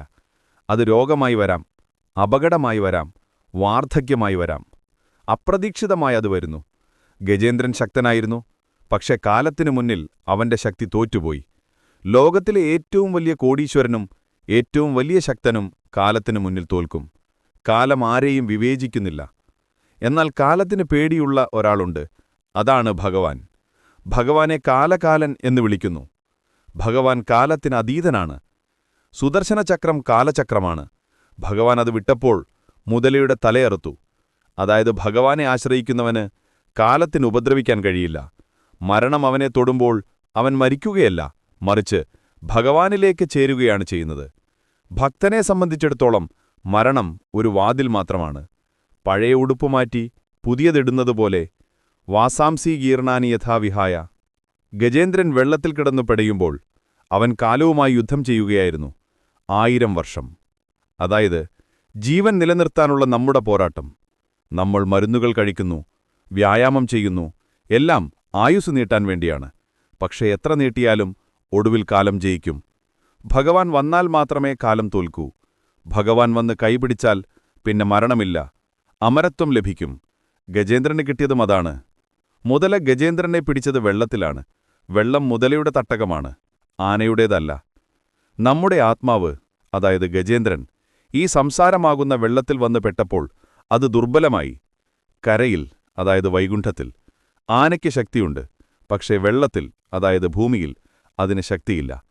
നമ്മൾ നമ്മുടെ യഥാർത്ഥ വീട്, അതായത് ദൈവത്തിൻ്റെ അടുത്തുനിന്ന് വന്നതുകൊണ്ടാണ് നമുക്ക് ഇത്രയും കഷ്ടപ്പാട്. തിരിച്ചുപോകാൻ ആഗ്രഹിച്ചാൽ ഭഗവാൻ വന്ന് കൂട്ടിക്കൊണ്ടുപോകും. ഈ കഥയിൽ മുതലയ്ക്ക് മോക്ഷം കിട്ടിയെന്ന് പറയുന്നു. അതെങ്ങനെ? മറ്റുള്ളവരെ ഉപദ്രവിച്ചവന് മോക്ഷം കിട്ടുമോ? കിട്ടും.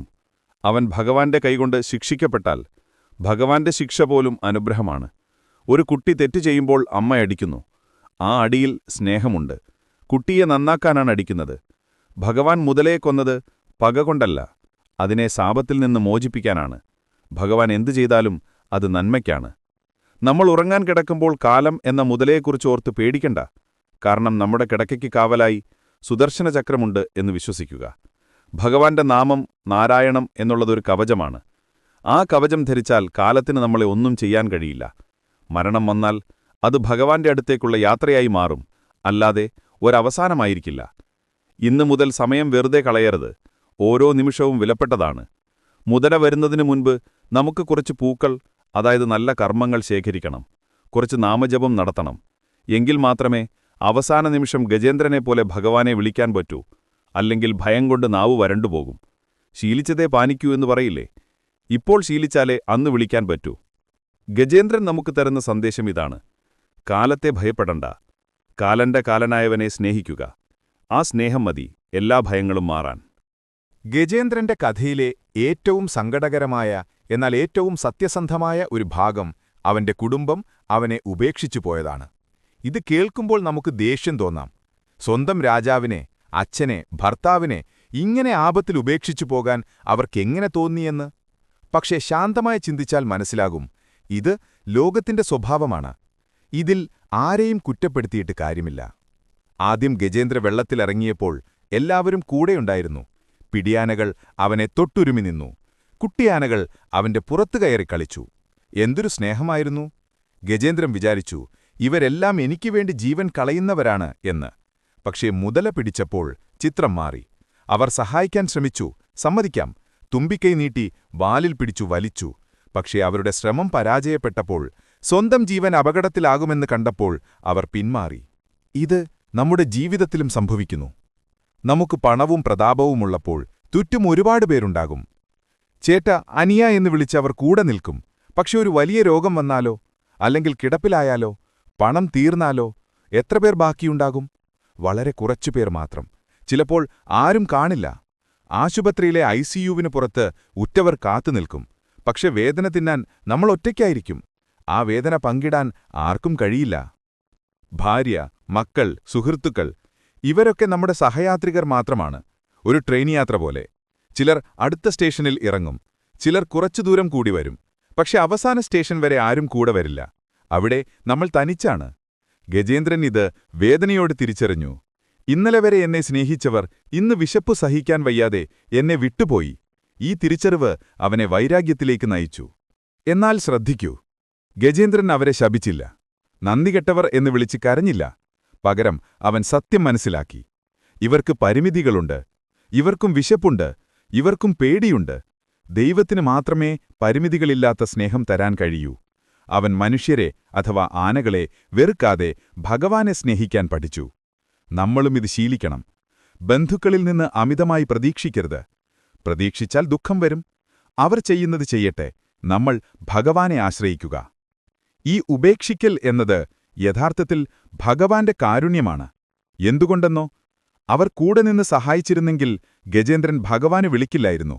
എന്റെ മക്കൾ എന്നെ നോക്കുന്നുണ്ടല്ലോ എന്ന് സമാധാനിച്ച് അവൻ അവിടെ തന്നെ കിടക്കുമായിരുന്നു. ആരും സഹായിക്കാനില്ലാതെ വന്നപ്പോഴാണ് അവൻ പൂർണ്ണമായും ഭഗവാനിലേക്ക് തിരിഞ്ഞത്. കുന്തിദേവി കൃഷ്ണനോട് ചോദിച്ചതോർമ്മയില്ലേ? കൃഷ്ണ, എനിക്കെപ്പോഴും ദുഃഖം തരണേ, എങ്കിലേ ഞാൻ നിന്നെ ഓർക്കൂ എന്ന്. ഒറ്റപ്പെടൽ ദൈവത്തിലേക്കുള്ള പാലമാണ്. നമ്മുടെ ബന്ധങ്ങൾ പലപ്പോഴും നമ്മളെ താഴേക്ക് വലിക്കുന്ന ചങ്ങലകളാണ്. മകനോടുള്ള സ്നേഹം കാരണം ധൃതരാഷ്ട്രർ അന്ധനായി. ഭാര്യയോടുള്ള സ്നേഹം കാരണം പലരും ധർമ്മം മറക്കുന്നു. ഗജേന്ദ്രന് തന്റെ കൂട്ടരോടുള്ള സ്നേഹം അഥവാ ആസക്തി കുറഞ്ഞപ്പോഴാണ് മോക്ഷം കിട്ടിയത്. ഭഗവാൻ പറഞ്ഞു, ആസക്തികൾ ഉപേക്ഷിക്കൂ, ഞാൻ നിനക്ക് അമൃത് തരാം. കയ്യിലുള്ള ചില്ലുകഷ്ണങ്ങൾ കളഞ്ഞാലേ വജ്രം പിടിക്കാൻ പറ്റൂ. ഗജേന്ദ്രന്റെ പിടിയാനകൾ അവനെ ഉപേക്ഷിച്ചുപോയി. പക്ഷേ ഭഗവാൻ വിഷ്ണുവിന്റെ പത്നി ലക്ഷ്മീദേവി ഭഗവാനോടൊപ്പം വന്നു. ഇതാണ് വ്യത്യാസം. ലൗകിക ബന്ധങ്ങൾ പാതിവഴിയിൽ വീഴും. ദൈവിക ബന്ധങ്ങൾ, ആത്മസഖി, എപ്പോഴും കൂടെയുണ്ടാകും. ഭഗവാൻ വന്നപ്പോൾ ലക്ഷ്മീദേവി ചോദിച്ചില്ല, എന്തിനാ അങ്ങോട്ടു പോകുന്നത് എന്ന്. അവൾ ഭഗവാന്റെ കൂടെ നിന്നു. യഥാർത്ഥ സ്നേഹം അതാണ്. ഇന്ന് രാത്രി നിങ്ങളുടെ പ്രിയപ്പെട്ടവരെക്കുറിച്ച് ഓർക്കുമ്പോൾ അവരെ സ്നേഹിച്ചോളൂ. പക്ഷേ ഇവരെന്റെ ജീവനാണ് എന്ന് കരുതരുത്. നിങ്ങളുടെ ജീവൻ ഭഗവാനാണ്. ഇവർ ഭഗവാൻ എനിക്ക് തന്ന കൂട്ടുകാരാണ്. ഇവരെ സേവിക്കുന്നത് ഭഗവാനെ സേവിക്കുന്നത് പോലെയാണ് എന്ന് കരുതുക. അപ്പോൾ അവർ വിട്ടുപോയാലും വേദനിപ്പിച്ചാലും നിങ്ങൾ തകരില്ല. കാരണം നിങ്ങളുടെ യഥാർത്ഥ ആശ്രയം ഭഗവാനാണ്. ആ ഒരു സുരക്ഷിത അകലം മനസ്സിൽ സൂക്ഷിക്കുക. ഗജേന്ദ്രൻ കുടുംബത്തെ ഉപേക്ഷിച്ച് വൈകുണ്ഠത്തിലേക്ക് പോയി.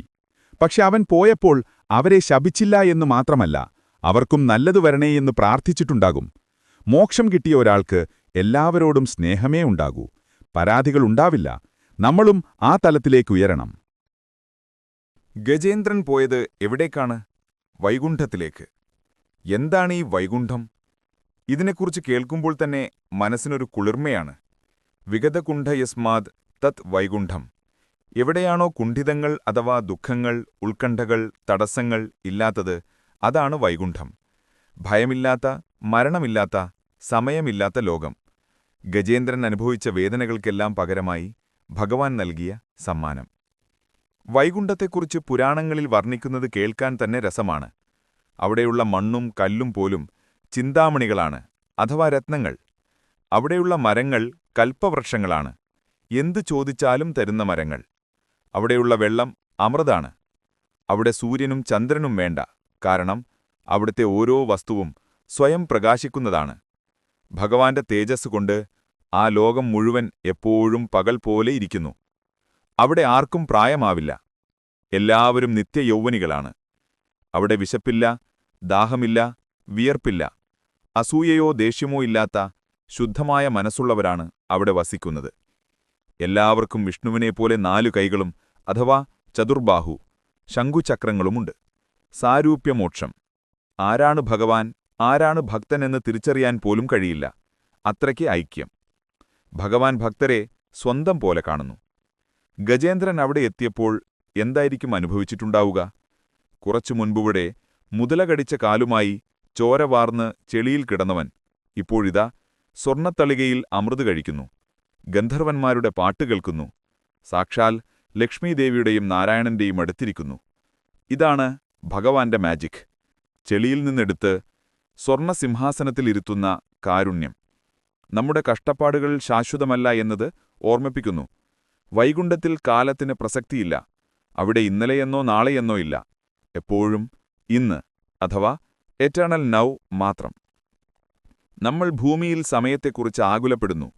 വയസ്സായി, സമയം വൈകി എന്നു പറഞ്ഞ് പേടിക്കുന്നു. പക്ഷേ വൈകുണ്ഠത്തിലെത്തിയാൽ ആ പേടി വേണ്ട. അവിടെ മരണമില്ലല്ലോ.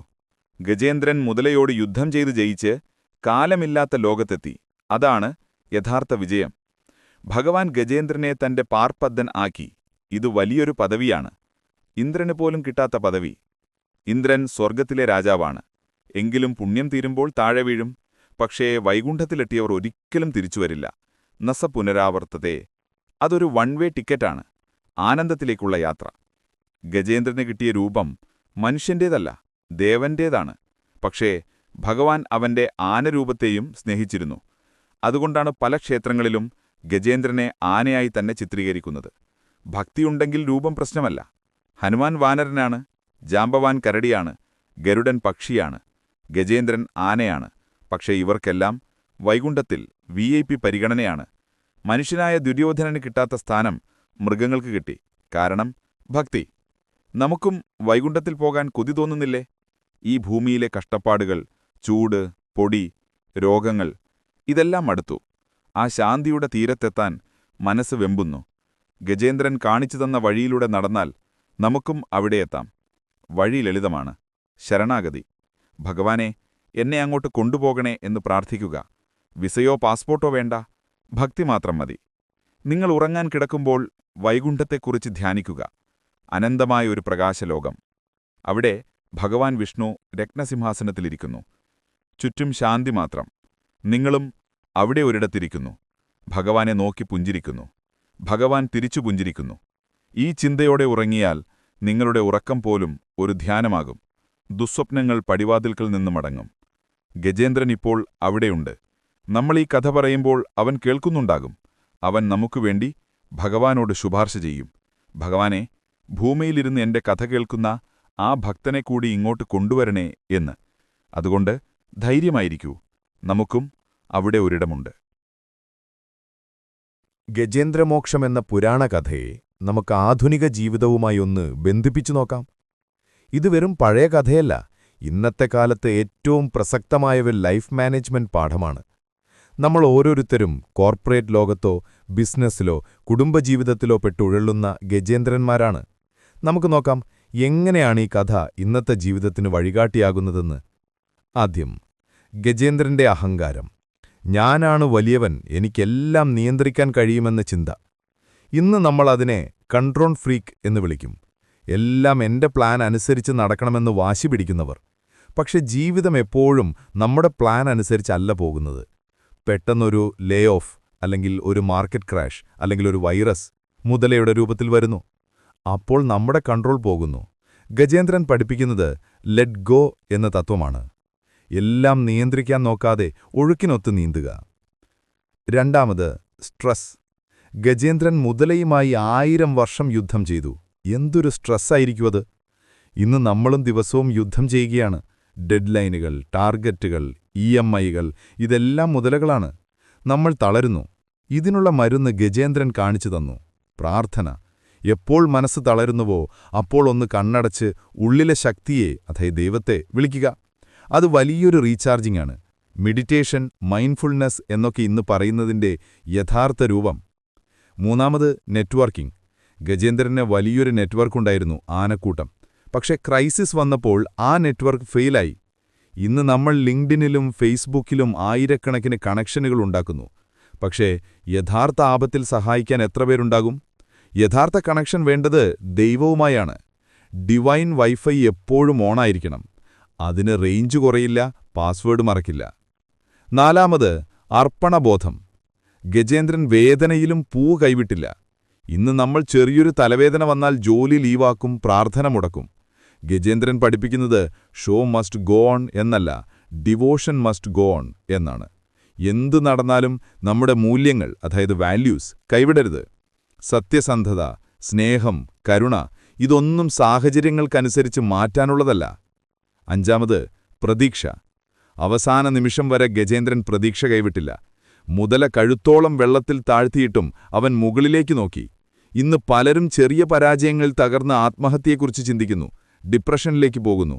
ഗജേന്ദ്രൻ പറയുന്നു, നോ, അവസാന ശ്വാസം വരെ പ്രതീക്ഷയുണ്ട്. ഒരത്ഭുതം എപ്പോൾ വേണമെങ്കിലും സംഭവിക്കാം. ആ പോസിറ്റീവ് ആറ്റിറ്റ്യൂഡാണ് നമ്മൾ വളർത്തേണ്ടത്. ഈ കഥയിലെ മുതലയെ അഡിക്ഷനായും കാണാം.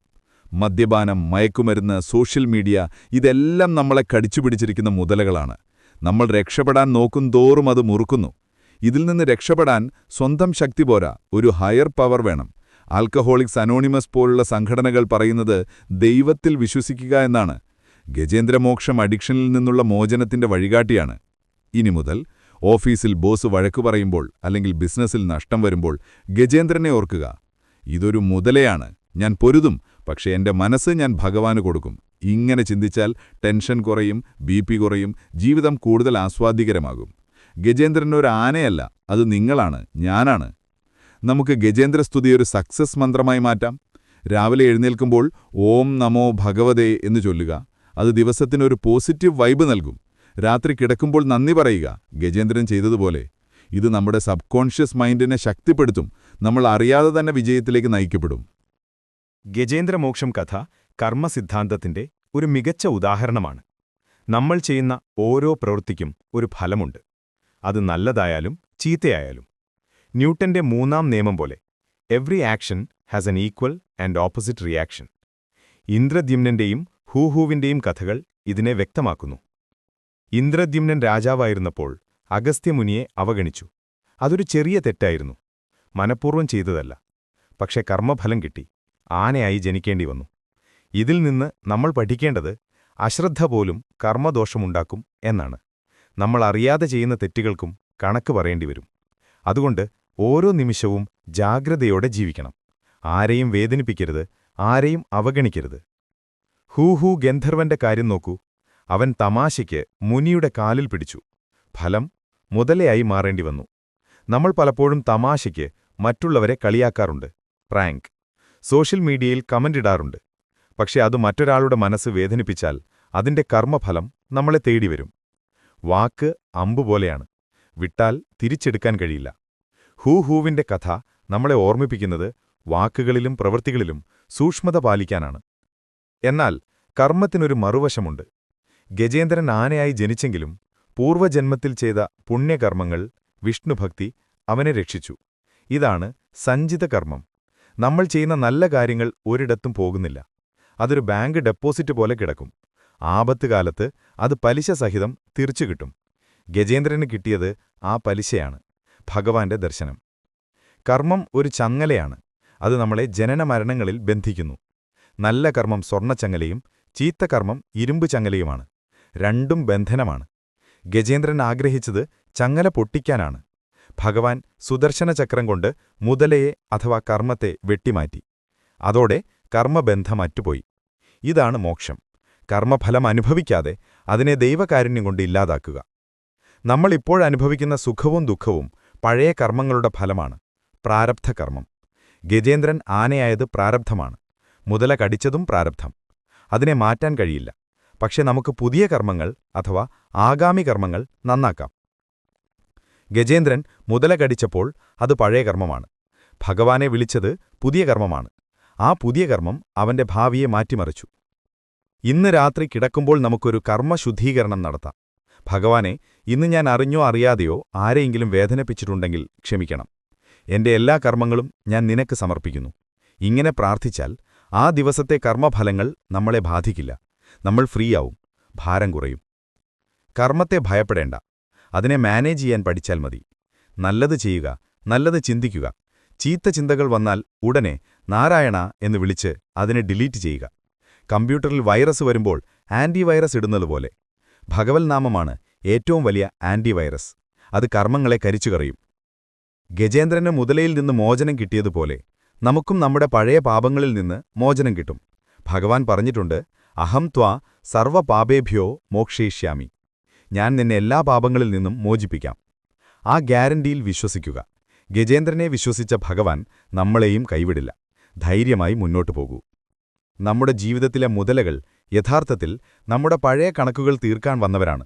അത് തീരുമ്പോൾ നമ്മൾ ശുദ്ധരാവും. ഗജേന്ദ്രൻ വേദന സഹിച്ചു, അതുകൊണ്ട് അവൻ ശുദ്ധനായി. വേദനയെ കർമ്മത്തിന്റെ ശുദ്ധീകരണമായി കാണാൻ ശ്രമിക്കുക. ഇതോടുകൂടി എന്റെ പഴയ കണക്ക് തീർന്നു എന്നാശ്വസിക്കുക. അപ്പോൾ വേദന കുറയും.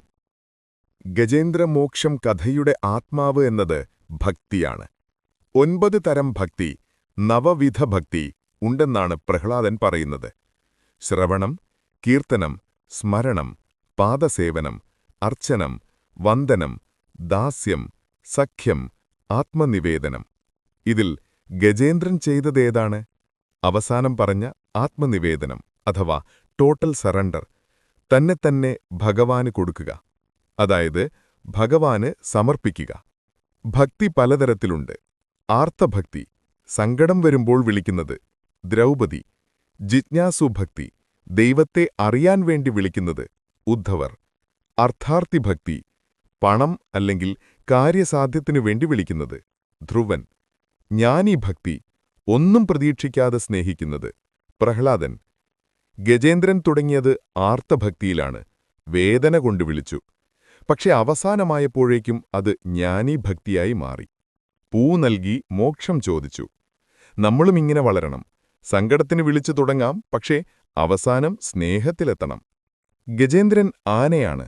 മൃഗങ്ങൾക്ക് ഭക്തിയുണ്ടാകുമോ? തീർച്ചയായും. ഭാഗവതത്തിൽ പല മൃഗങ്ങളും ഭക്തരാണ്. ഹനുമാൻ, ജാംബവാൻ, ഗരുഡൻ. ഇത് കാണിക്കുന്നത് ഭക്തിക്ക് ബുദ്ധിയല്ല, ഹൃദയമാണ് വേണ്ടത് എന്നാണ്. മനുഷ്യന് ബുദ്ധിയുണ്ട്, പക്ഷെ പലപ്പോഴും ഹൃദയമില്ല. മൃഗങ്ങൾക്ക് ബുദ്ധിയില്ലായിരിക്കാം, പക്ഷെ അവയ്ക്ക് നിഷ്കളങ്കമായ സ്നേഹമുണ്ട്. ഒരു പട്ടി യജമാനനെ സ്നേഹിക്കുന്നത് കണ്ടിട്ടില്ലേ? ആ സ്നേഹം ദൈവത്തോട് കാണിച്ചാൽ അതാണ് ഭക്തി. ഗജേന്ദ്രന്റെ ഭക്തി അഹൈതുകീ ഭക്തിയാണ്, അതായത് അൺകണ്ടീഷണൽ ലവ്. നീ എന്നെ രക്ഷിച്ചാലും ഇല്ലെങ്കിലും ഞാൻ നിന്നെ സ്നേഹിക്കും. മുതല കാലിൽ കടിച്ചിട്ടും അവൻ ഭഗവാനെ പഴിച്ചില്ല. എന്തിനാ എന്നെ ഇങ്ങനെ പരീക്ഷിക്കുന്നത് എന്ന് ചോദിച്ചില്ല. പകരം അവൻ സ്തുതിച്ചു. നമ്മൾ ചെറിയൊരു പനി വരുമ്പോഴേക്കും ദൈവത്തെ കുറ്റം പറയും. ഗജേന്ദ്രനെ കണ്ടുപിടിക്കണം. വേദനയിലും ദൈവത്തെ സ്തുതിക്കാൻ കഴിയുന്നവനാണ് യഥാർത്ഥ ഭക്തൻ. ഭക്തി എന്നത് ഒരു ലഹരിയാണ്. ഗജേന്ദ്രൻ ഭഗവാനെ കണ്ടപ്പോൾ വേദന മറന്നു. മീരാഭായി വിഷം കുടിച്ചപ്പോൾ കൃഷ്ണനെ ഓർത്തു വിഷം അമൃതായി. ഭക്തിയുള്ളിൽ വന്നാൽ പുറത്തെ ലോകം നമ്മളെ ബാധിക്കില്ല. അത് വലിയൊരു പെയിൻ കില്ലറാണ്, മനസ്സിന്റെ വേദന മാറ്റാനുള്ള ഒരേയൊരു മരുന്ന്. ഗജേന്ദ്രൻ പൂ നൽകിയത് അർച്ചനമാണ്, പക്ഷേ മന്ത്രങ്ങൾ ചൊല്ലി പൂജിച്ചില്ല. ഭഗവാൻ നോക്കിയത് മന്ത്രശുദ്ധിയല്ല, ഭാവശുദ്ധിയാണ്, പ്യൂരിറ്റി ഓഫ് ഫീലിംഗ്. ശബരി രാമന് കൊടുത്തത് എച്ചിൽപ്പഴമാണ്. ഭഗവാൻ അത് രുചിയോടെ കഴിച്ചു.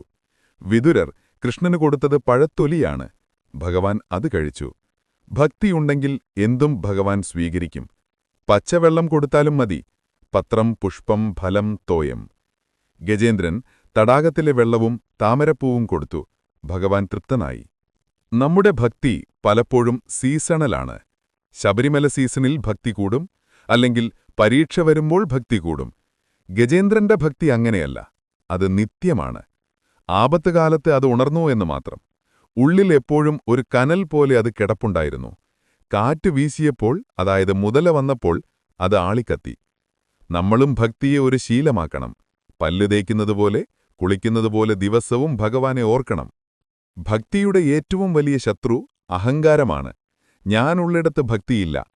ഗജേന്ദ്രൻ ഞാൻ ഗജരാജാവാണ് എന്ന് കരുതിയപ്പോൾ ഭഗവാൻ വന്നില്ല. ഞാൻ നിന്റെ ദാസനാണ് എന്ന് കരുതിയപ്പോൾ ഭഗവാൻ ഓടിവന്നു.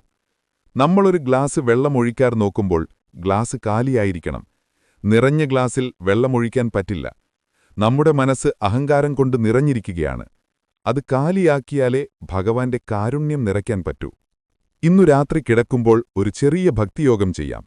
കണ്ണടച്ച് ഭഗവാന്റെ രൂപം മനസ്സിൽ കാണുക. കൃഷ്ണ, ഞാൻ നിന്നെ സ്നേഹിക്കുന്നു എന്നു 10 തവണ പറയുക. വെറുതെ പറയുകയല്ല, ഫീൽ ചെയ്തു പറയുക. ആ സ്നേഹം ഹൃദയത്തിൽ നിറയുന്നത് അനുഭവിക്കുക. അപ്പോഴുണ്ടാകുന്ന ആനന്ദം അത് പറഞ്ഞറിയിക്കാൻ പറ്റില്ല. അത് അനുഭവിച്ചറിയണം.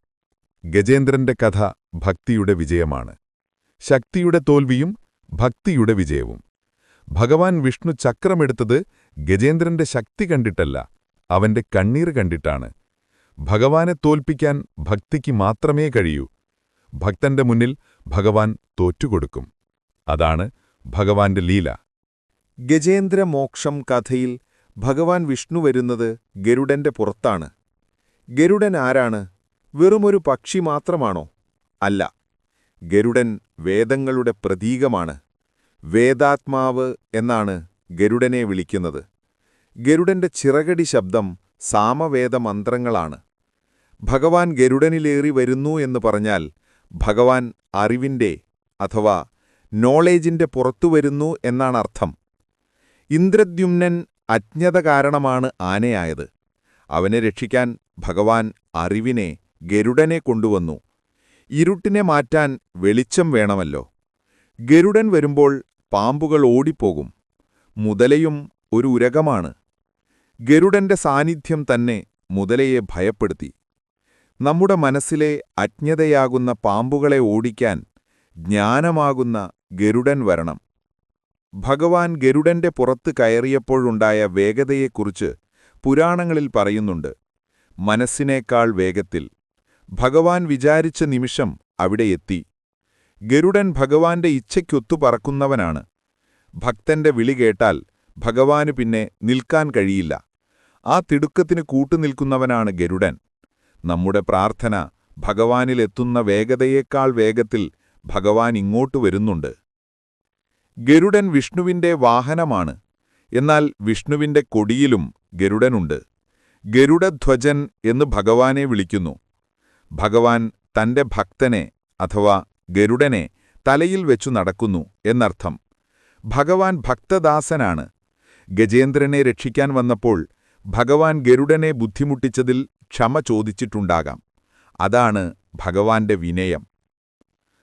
നമ്മുടെ ശരീരം ഒരു രഥമാണെങ്കിൽ ആത്മാവ് അതിലെ യാത്രക്കാരനാണ്. ബുദ്ധിയാണ് സാരഥി അഥവാ ഗരുഡൻ. ബുദ്ധി നേരെയാണെങ്കിൽ യാത്ര സുഖകരമാകും. ഭഗവാൻ നമ്മുടെ ബുദ്ധിയിലിരിക്കണം. അപ്പോൾ നമ്മൾ തെറ്റായ വഴിക്ക് പോകില്ല. ഗായത്രി മന്ത്രത്തിൽ നമ്മൾ പ്രാർത്ഥിക്കുന്നത് ധിയോ യോ നഃ പ്രചോദയാത് എന്നാണ്. ഗരുഡനെപ്പോലെ നമ്മുടെ ബുദ്ധിയും ഭഗവാന് വാഹനമാകണം. ഗരുഡന് വലിയ ശക്തിയുണ്ട്. അമൃത് കൊണ്ടുവന്നവനാണ് ഗരുഡൻ. അമ്മയെ അഥവാ വിനതയെ അടിമത്വത്തിൽ നിന്ന് മോചിപ്പിക്കാൻ വേണ്ടിയായിരുന്നു അത്. ഇവിടെ ഗജേന്ദ്രനെ അഥവാ മറ്റൊരു ഭക്തനെ മോചിപ്പിക്കാൻ ഭഗവാനെ കൊണ്ടുവന്നു. ഗരുഡൻ എപ്പോഴും വിമോചകൻ അഥവാ ലിബറേറ്റർ ആണ്. മറ്റുള്ളവരുടെ സങ്കടം തീർക്കാൻ ഓടി നടക്കുന്നവനാണ് യഥാർത്ഥ വൈഷ്ണവൻ. ഗജേന്ദ്രൻ മുകളിലേക്ക് നോക്കിയപ്പോൾ ആദ്യം കണ്ടത് ഗരുഡനെയാണ്. പിന്നെയാണ് ഭഗവാനെ കണ്ടത്. ഗുരുവിനെ കണ്ടിട്ടേ ദൈവത്തെ കാണാൻ കഴിയൂ എന്നു പറയില്ലേ? ഗരുഡൻ ഇവിടെ ഗുരുവിന്റെ സ്ഥാനത്താണ്. ഭഗവാനെ ഭക്തനിലേക്കെത്തിക്കുന്ന കണ്ണിയാണവൻ. നമ്മളും ഒരു ഗുരുവിനെ കണ്ടെത്തണം. എങ്കിലേ ഭഗവാനിലേക്ക് വേഗത്തിലെത്താൻ കഴിയൂ.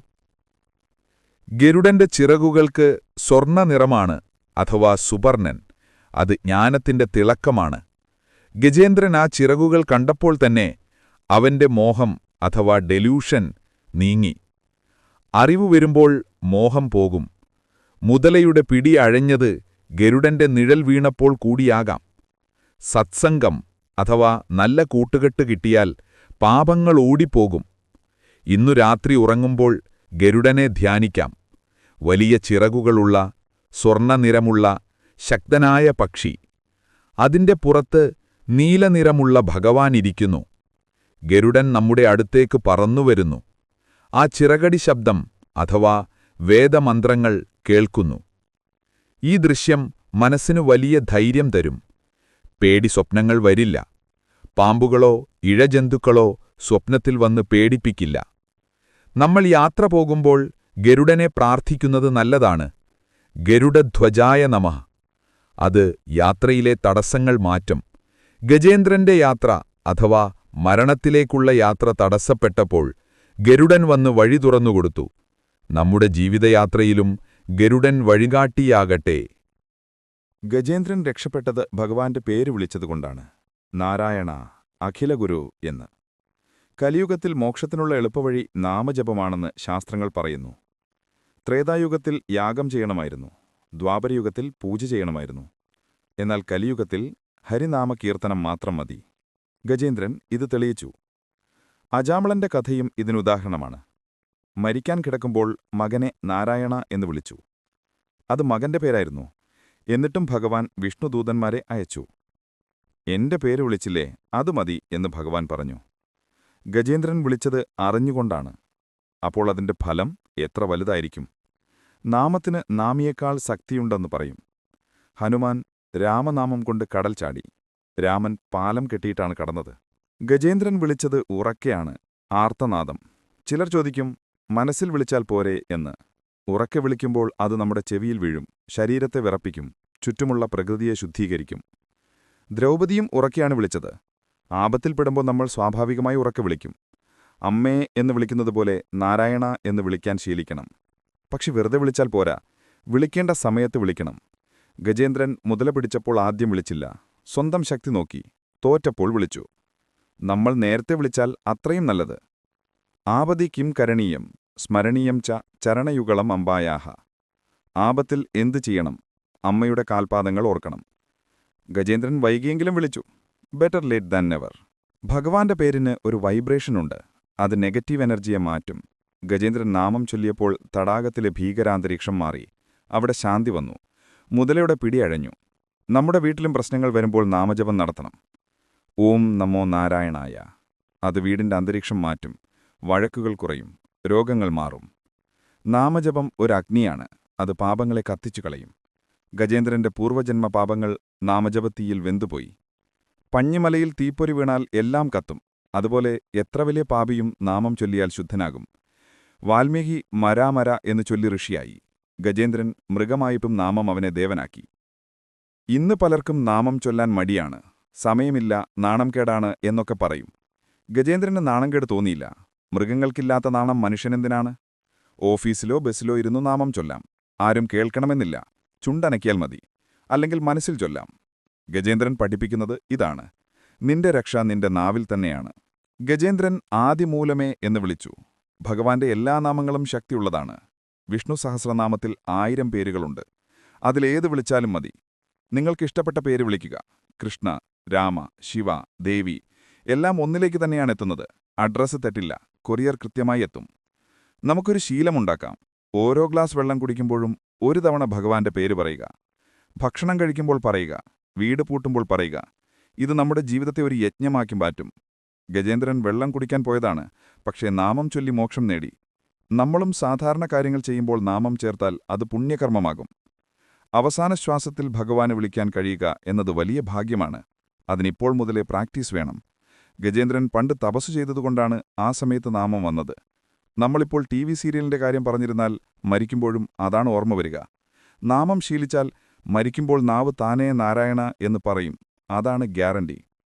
ഗജേന്ദ്രമോക്ഷം കഥ നടക്കുന്നത് ത്രികൂട പർവ്വതത്തിലാണ് എന്ന് നമ്മൾ പറഞ്ഞു. ഇതിനു വലിയൊരു ആത്മീയ അർത്ഥമുണ്ട്. ത്രികൂടം എന്നാൽ 3 കൊടുമുടികൾ, പീക്സ്. ഇത് നമ്മുടെ ശരീരത്തെയും മനസ്സിനെയും സൂചിപ്പിക്കുന്നു. 3 കൊടുമുടികൾ ഇവയാണ്: സത്വഗുണം, രജോഗുണം, തമോഗുണം. പ്രകൃതിയുടെ 3 ഗുണങ്ങൾ. ഒന്നാമത്തെ കൊടുമുടി സ്വർണത്തിൻ്റേതാണ്, സത്വഗുണം. ഇത് നന്മ, പ്രകാശം, അറിവ് എന്നിവയെ കാണിക്കുന്നു. രണ്ടാമത്തേത് വെള്ളിയുടേതാണ്, രജോഗുണം. ഇത് പ്രവൃത്തി, ആഗ്രഹം, ചലനം എന്നിവയെ കാണിക്കുന്നു. മൂന്നാമത്തേത് ഇരുമ്പിൻ്റേതാണ്, തമോഗുണം. ഇത് അലസത, ഉറക്കം, അജ്ഞത എന്നിവയെ കാണിക്കുന്നു. നമ്മുടെ ശരീരം ഈ 3 ഗുണങ്ങൾ കൊണ്ടാണ് നിർമ്മിച്ചിരിക്കുന്നത്. ഗജേന്ദ്രൻ, ജീവാത്മാവ്, ഈ പർവ്വതത്തിലാണ് താമസിക്കുന്നത്. അതായത് നമ്മൾ ഈ 3 ഗുണങ്ങളിൽ കുടുങ്ങിക്കിടക്കുകയാണ്. ചിലപ്പോൾ നമ്മൾ നല്ലവരാകും, സത്വം. ചിലപ്പോൾ ദേഷ്യപ്പെടും, രജസ്. ചിലപ്പോൾ മടിയന്മാരാകും, തമസ്. ഗജേന്ദ്രൻ ഈ കാട്ടിൽ, അതായത് ശരീരത്തിൽ അഹങ്കരിച്ചു നടക്കുകയായിരുന്നു. ഈ ഗുണങ്ങളെ അതിജീവിക്കാൻ അവനു കഴിഞ്ഞില്ല. ഭഗവാൻ വിഷ്ണു ഗുണങ്ങൾക്ക് അതീതനാണ്, നിർഗുണൻ. ത്രികൂടത്തിനു മുകളിൽ ആകാശത്തിലാണ് ഭഗവാൻ പ്രത്യക്ഷപ്പെട്ടത്. അതായത് നമ്മൾ ഈ 3 ഗുണങ്ങളെയും വിട്ട് ഉയരങ്ങളിലേക്ക്, അതായത് ആകാശത്തിലേക്ക് നോക്കണം. എങ്കിലേ ഭഗവാനെ കാണാൻ കഴിയൂ. ഗജേന്ദ്രൻ തുമ്പിക്കൈ ഉയർത്തിയത് ഈ ഗുണങ്ങളെ മറികടക്കാനാണ്. നമ്മുടെ പ്രാർത്ഥന ഗുണങ്ങൾക്കതീതമാകണം. തടാകം, അതായത് സംസാരം, ഈ പർവ്വതത്തിന്റെ താഴ്വാരത്തിലാണ്. അതായത് നമ്മൾ ഗുണങ്ങളിൽപ്പെട്ട് താഴേക്ക്, സംസാരത്തിലേക്ക് വീഴുന്നു. അവിടെ മുതല, അതായത് അജ്ഞത, നമ്മളെ പിടിക്കുന്നു. സത്വഗുണമുള്ളവർക്ക് പോലും അഹങ്കാരമുണ്ടാകാം. ഞാൻ നല്ലവനാണ് എന്ന അഹങ്കാരം. ഗജേന്ദ്രൻ നല്ലവനായിരുന്നു, ഭക്തനായിരുന്നു. പക്ഷേ അവനിലും അഹങ്കാരമുണ്ടായിരുന്നു. അതാണ് അവനെ തടാകത്തിലെത്തിച്ചത്. ത്രികൂടപർവ്വതം ക്ഷീരസാഗരത്താൽ ചുറ്റപ്പെട്ടതാണ്, അതായത് പാൽക്കടലാൽ. പാൽ സത്വഗുണത്തിന്റെ പ്രതീകമാണ്. പക്ഷേ ഗജേന്ദ്രൻ പാൽക്കടലിൽ പോയില്ല, പകരം കാട്ടിലെ ചെറിയ തടാകത്തിൽ പോയി. നമ്മൾ പലപ്പോഴും വലിയ ആനന്ദം ഉപേക്ഷിച്ച് ചെറിയ സുഖങ്ങൾക്ക് പിറകെ പോകുന്നു. അതാണ് നമ്മുടെ ദുഃഖത്തിന് കാരണം. അനന്തമായ ആനന്ദം കയ്യെത്തും ദൂരത്തുണ്ടായിട്ടും നമ്മൾ ചെളിവെള്ളത്തിൽ കളിക്കുന്നു. ഭഗവാൻ ത്രികൂടത്തിൽ വന്നപ്പോൾ ആ സ്ഥലം മുഴുവൻ പ്രകാശിച്ചു. ഭഗവാൻ വരുമ്പോൾ സത്വം, രജസ്, തമസ് എന്നിവ സമനിലയിലാകും. അപ്പോൾ മനസ്സ് ശാന്തമാകും. ഗജേന്ദ്രന് വേദന മാറിയത് അപ്പോഴാണ്. നമ്മുടെ ഉള്ളിലെ ഗുണങ്ങൾ മാറിക്കൊണ്ടിരിക്കും. ഭക്തി വന്നാൽ സത്വഗുണം കൂടും. അപ്പോൾ മനസ്സ് സ്വർണം പോലെ തിളങ്ങും, അതായത് ഒന്നാമത്തെ കൊടുമുടി പോലെ. ഈ പർവ്വതത്തിൽ വരുണന്റെ ഉദ്യാനമുണ്ട്, ഋത്തുമത്. വരുണൻ ജലദേവനാണ്. വികാരങ്ങൾ, അതായത് ഇമോഷൻസിന്റെ ദേവൻ. നമ്മുടെ മനസ്സ് വികാരങ്ങളുടെ ഉദ്യാനമാണ്. അവിടെ ആഗ്രഹങ്ങളുടെ മരങ്ങൾ വളരുന്നു. ഗജേന്ദ്രൻ ആ മരങ്ങൾക്കിടയിൽ വഴിതെറ്റി. നമ്മളും ആഗ്രഹങ്ങളുടെ കാട്ടിൽ വഴിതെറ്റാതിരിക്കാൻ ശ്രദ്ധിക്കണം. ഭഗവാനിലേക്കുള്ള വഴി മറക്കരുത്. ത്രികൂടം ലങ്കയിലാണെന്നും ചിലർ പറയുന്നു, രാവണന്റെ കോട്ട. പക്ഷേ ഭാഗവതത്തിലെ ത്രികൂടം ആത്മീയമായ ഒന്നാണ്. നമ്മുടെ തല, ഹൃദയം, കൈകൾ ഇവ 3ഉം ഭഗവാനിൽ സമർപ്പിക്കുന്നതാണ് ത്രികൂട വിജയം. ഗജേന്ദ്രൻ ഇത് 3ഉം സമർപ്പിച്ചു. തല കുനിച്ചു, ഹൃദയം തുറന്നു, കൈകൾ, അതായത് തുമ്പിക്കൈ ഉയർത്തി. അതാണ് പൂർണ്ണമായ സമർപ്പണം. ഇന്ന് രാത്രി ത്രികൂട പർവ്വതത്തെ സങ്കൽപ്പിക്കുക. നിങ്ങളുടെ ശരീരം തന്നെയാണത്. അതിന്റെ മുകളിൽ സഹസ്രാരപത്മത്തിൽ ഭഗവാൻ വരുന്നത് കാണുക. ആ പ്രകാശം നിങ്ങളുടെ ശരീരം മുഴുവൻ ഒഴുകട്ടെ. തമോ ഗുണം, അതായത് അലസത, ഉറക്കം മാറി സത്വഗുണം നിറഞ്ഞ നല്ലൊരു ഉറക്കം നിങ്ങൾക്ക് ലഭിക്കും. രാവിലെ ഉണരുമ്പോൾ ഫ്രഷായിരിക്കും. ഗജേന്ദ്രന്റെ കഥയിൽ ആനകളുടെ ജീവിത രീതിയെക്കുറിച്ച് മനോഹരമായി വർണ്ണിച്ചിട്ടുണ്ട്. കേരളീയരായ നമുക്ക് ആനകളെ വലിയ ഇഷ്ടമാണ്. ഗജവീരൻ, ഗജരാജൻ എന്നൊക്കെ വിളിച്ച് നമ്മളവരെ സ്നേഹിക്കുന്നു. ഗജേന്ദ്രമോക്ഷം കഥയിൽ ആനകളുടെ കുടുംബസ്നേഹം എടുത്തു കാണിക്കുന്നുണ്ട്. ആനകൾ കൂട്ടമായി ജീവിക്കുന്നവരാണ്. ഒരമ്മ നയിക്കുന്ന അഥവാ മേട്രിയാർക്കൽ കുടുംബമാണ് അവരുടേത്. പരസ്പരം സഹായിക്കുന്ന, സ്നേഹിക്കുന്ന മൃഗങ്ങൾ. ഗജേന്ദ്രൻ ആപത്തിൽപ്പെട്ടപ്പോൾ മറ്റാനകൾ അവനെ രക്ഷിക്കാൻ നോക്കിയത് അവരുടെ സ്നേഹം കാണിക്കുന്നു. ആനകൾക്ക് വലിയ ഓർമ്മശക്തിയുണ്ട്. ഗജേന്ദ്രന് പൂർവ്വജന്മ സ്മരണ ഉണ്ടായത് യാദൃശ്ചികമല്ല. ആനയുടെ ബുദ്ധിശക്തി അപാരമാണ്. മനുഷ്യന് പോലും ഇത്രയും നന്ദിയും സ്നേഹവും ഉണ്ടാവില്ല. ഗുരുവായൂർ കേശവന്റെയും പത്മനാഭന്റെയും കഥകൾ നമുക്കറിയാം. ഭഗവാനെ സേവിച്ച ആനകൾ. ഗജേന്ദ്രൻ ഒരു പ്രതീകമാണ്. ശക്തനായ ഭക്തൻ. ആനയ്ക്ക് ശക്തിയുണ്ട്, പക്ഷെ അത് ശാന്തമാണ്. ഭ്രാന്തെടുക്കാത്തപ്പോൾ. ഭക്തനും അങ്ങനെയാകണം. ആത്മീയ ശക്തി ഉണ്ടാകണം, പക്ഷേ അത് അഹങ്കാരമാകരുത്. ഗജേന്ദ്രന്റെ മതപ്പാട് അവന്റെ വിവേകത്തെ മറച്ചു. നമ്മുടെ അറിവും പണവും നമുക്ക് മതപ്പാടുണ്ടാക്കരുത്. അത് നമ്മളെ അപകടത്തിൽ ചാടിക്കും. കേരളത്തിലെ സഹ്യപർവ്വതം ആനകളുടെ തറവാടമാണ്. ത്രികൂട പർവ്വതത്തെ സഹ്യപർവ്വതവുമായി താരതമ്യം ചെയ്യാം. പച്ചപ്പും വെള്ളവും നിറഞ്ഞ സ്ഥലം. പ്രകൃതിയുടെ മടിത്തട്ട്. ഗജേന്ദ്രൻ പ്രകൃതിയുടെ ഭാഗമാണ്. അവൻ ഭഗവാനെ വിളിച്ചപ്പോൾ പ്രകൃതി മുഴുവൻ നിശബ്ദമായി. മരങ്ങൾ അണങ്ങിയില്ല, കാറ്റു വീശിയില്ല. പ്രകൃതിയും ഭഗവാനും ഒന്നാണ് എന്നിത് കാണിക്കുന്നു. ആനയുടെ തുമ്പിക്കൈയിൽ ഒരു താമരപ്പൂവ്. എത്ര മനോഹരമായ ചിത്രം! ശക്തിയും സൗന്ദര്യവും ഒന്നിക്കുന്നു. ഭഗവാൻ വിഷ്ണുവിനെ ഗജേന്ദ്രവരദൻ എന്ന് വിളിക്കുന്നു. കേരളത്തിലെ പല ക്ഷേത്രങ്ങളിലും ഈ രൂപം കാണാം. തിരുവല്ല ശ്രീവല്ലഭ ക്ഷേത്രത്തിൽ ഗജേന്ദ്രമോക്ഷം കഥയുമായി ബന്ധപ്പെട്ട ഐതിഹ്യങ്ങളുണ്ട്. ഭഗവാൻ ഭക്തനുവേണ്ടി താഴെ ഇറങ്ങി വന്ന കഥ. ആനകൾക്ക് വെള്ളം വളരെ ഇഷ്ടമാണ്. അവ മണിക്കൂറുകളോളം വെള്ളത്തിൽ കളിക്കും. ഇത് നമ്മുടെ മനസ്സിനെ സൂചിപ്പിക്കുന്നു. മനസ്സ് വിഷയസുഖങ്ങളിൽ വെള്ളത്തിൽ മുങ്ങിക്കിടക്കാൻ ആഗ്രഹിക്കുന്നു. പക്ഷേ അമിതമായ സുഖം ആപത്താണ്. മുതല വരുന്നത് അവിടെയാണ്. സുഖങ്ങളിൽ മിതത്വം പാലിക്കണം എന്ന് ഗജേന്ദ്രന്റെ അനുഭവം പഠിപ്പിക്കുന്നു. ആനന്ദം വേണം, പക്ഷേ അത് ആസക്തിയാകരുത്. ഗജേന്ദ്രൻ കരകയറിയപ്പോൾ അവൻ ഭഗവാനെ വലം വച്ചു. മൃഗമായിരുന്നിട്ടും അവൻ ആചാരങ്ങൾ അറിയാമായിരുന്നു. നമ്മൾ ക്ഷേത്രത്തിൽ പോകുമ്പോൾ വലം വയ്ക്കുന്നു. എന്തിനാണ്? ഭഗവാനെ, നീയാണെന്റെ കേന്ദ്രം. നിന്നെ ചുറ്റിയാണെന്റെ ജീവിതം. ഗജേന്ദ്രൻ ഭഗവാനെ കേന്ദ്രമാക്കി മാറ്റി. അതുവരെ അവൻ സ്വയം കേന്ദ്രമായിരുന്നു. ഭക്തി വരുമ്പോൾ നമ്മൾ ഭഗവത് കേന്ദ്രീകൃതമാകും, അഥവാ ഗോഡ് സെന്റേഡ്. ഇന്ന് രാത്രി ഗജേന്ദ്രനെപ്പോലെ സങ്കൽപ്പിക്കുക. നിങ്ങൾ ശക്തനാണ്, പക്ഷേ വിനയിതനാണ്. നിങ്ങളുടെ തുമ്പിക്കയിൽ ഭക്തിയുടെ പൂവുണ്ട്. ഭഗവാൻ നിങ്ങളുടെ മുന്നിൽ നിൽക്കുന്നു. നിങ്ങൾ തലകുനിച്ചു വണങ്ങുന്നു. ഭഗവാൻ നിങ്ങളെ അനുഗ്രഹിക്കുന്നു. ഈ വിനയം മനസ്സിന് വലിയ സമാധാനം നൽകും. അഹങ്കാരത്തിന്റെ ഭാരം ഇറക്കിവെച്ചാൽ ഉറക്കം സുഖമാകും. ഗജേന്ദ്രന്റെ കഥ കേൾക്കുമ്പോൾ നമ്മുടെ ഉള്ളിലെ മൃഗവാസനകൾ മാറണം. കാമം, ക്രോധം, ലോഭം ഇവ മൃഗഗുണങ്ങളാണ്. ഭക്തി വരുമ്പോൾ ഇവ മാറി ദൈവിക ഗുണങ്ങൾ വരും. ഗജേന്ദ്രൻ ആനയിൽ നിന്ന് ദേവനായി മാറി. നമ്മളും മനുഷ്യനിൽ നിന്ന് ദേവനായി, അഥവാ മാധവനായി മാറണം. അതാണ് ജീവിത ലക്ഷ്യം. ആനകൾക്ക് കണ്ണീർ വരാറുണ്ട്. ഗജേന്ദ്രൻ കരഞ്ഞപ്പോൾ ഭഗവാൻ അത് തുടച്ചുകൊടുത്തു. നമ്മുടെ കണ്ണീർ തുടയ്ക്കാൻ ഭഗവാൻ വരും. വിശ്വസിക്കുക, ആരും കണ്ടില്ലെങ്കിലും ഭഗവാൻ കാണുന്നുണ്ട്. ഓരോ തുള്ളി കണ്ണീരും ഭഗവാൻ മുത്തുകളായി സൂക്ഷിക്കുന്നു. അത് പാഴാക്കപ്പെടില്ല. നമ്മൾ ഗജേന്ദ്രമോക്ഷമെന്ന മഹാസാഗരത്തിലൂടെ സഞ്ചരിച്ച് അവസാനത്തോടടുക്കുകയാണ്. ഇതുവരെ നമ്മൾ കണ്ട കാഴ്ചകൾ, പഠിച്ച പാഠങ്ങൾ ഇവയെല്ലാം നമ്മുടെ മനസ്സിന്റെ പേടകത്തിൽ സൂക്ഷിക്കാം. ഉറങ്ങുന്നതിനു മുൻപ് നമുക്ക് ഇവയൊന്ന് അയവിറക്കാം.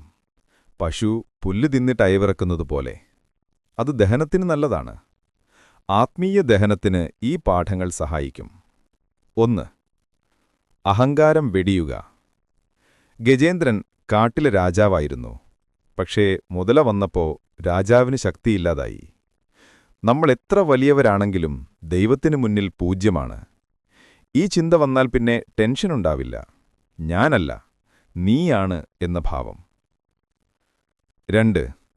കൂട്ട് പ്രതീക്ഷിക്കരുത്. പിടിയാനകളും കുട്ടിയാനകളും ഉപേക്ഷിച്ചുപോയി. ആരെയും കുറ്റപ്പെടുത്തേണ്ട. അത് ലോകനിയമമാണ്. നമ്മുടെ നിഴൽ പോലും വെളിച്ചമുള്ളപ്പോഴേ കൂടെയുണ്ടാകൂ. ഇരുട്ടിൽ നിഴലും പോകും. കൂടെ നിൽക്കുന്നത് ദൈവം മാത്രം. ആ ഒറ്റയാൾ പട്ടാളം മതി നമുക്ക് ജയിക്കാൻ. 3. സമർപ്പണം. ഗജേന്ദ്രൻ പൂവ് കൊടുത്തു.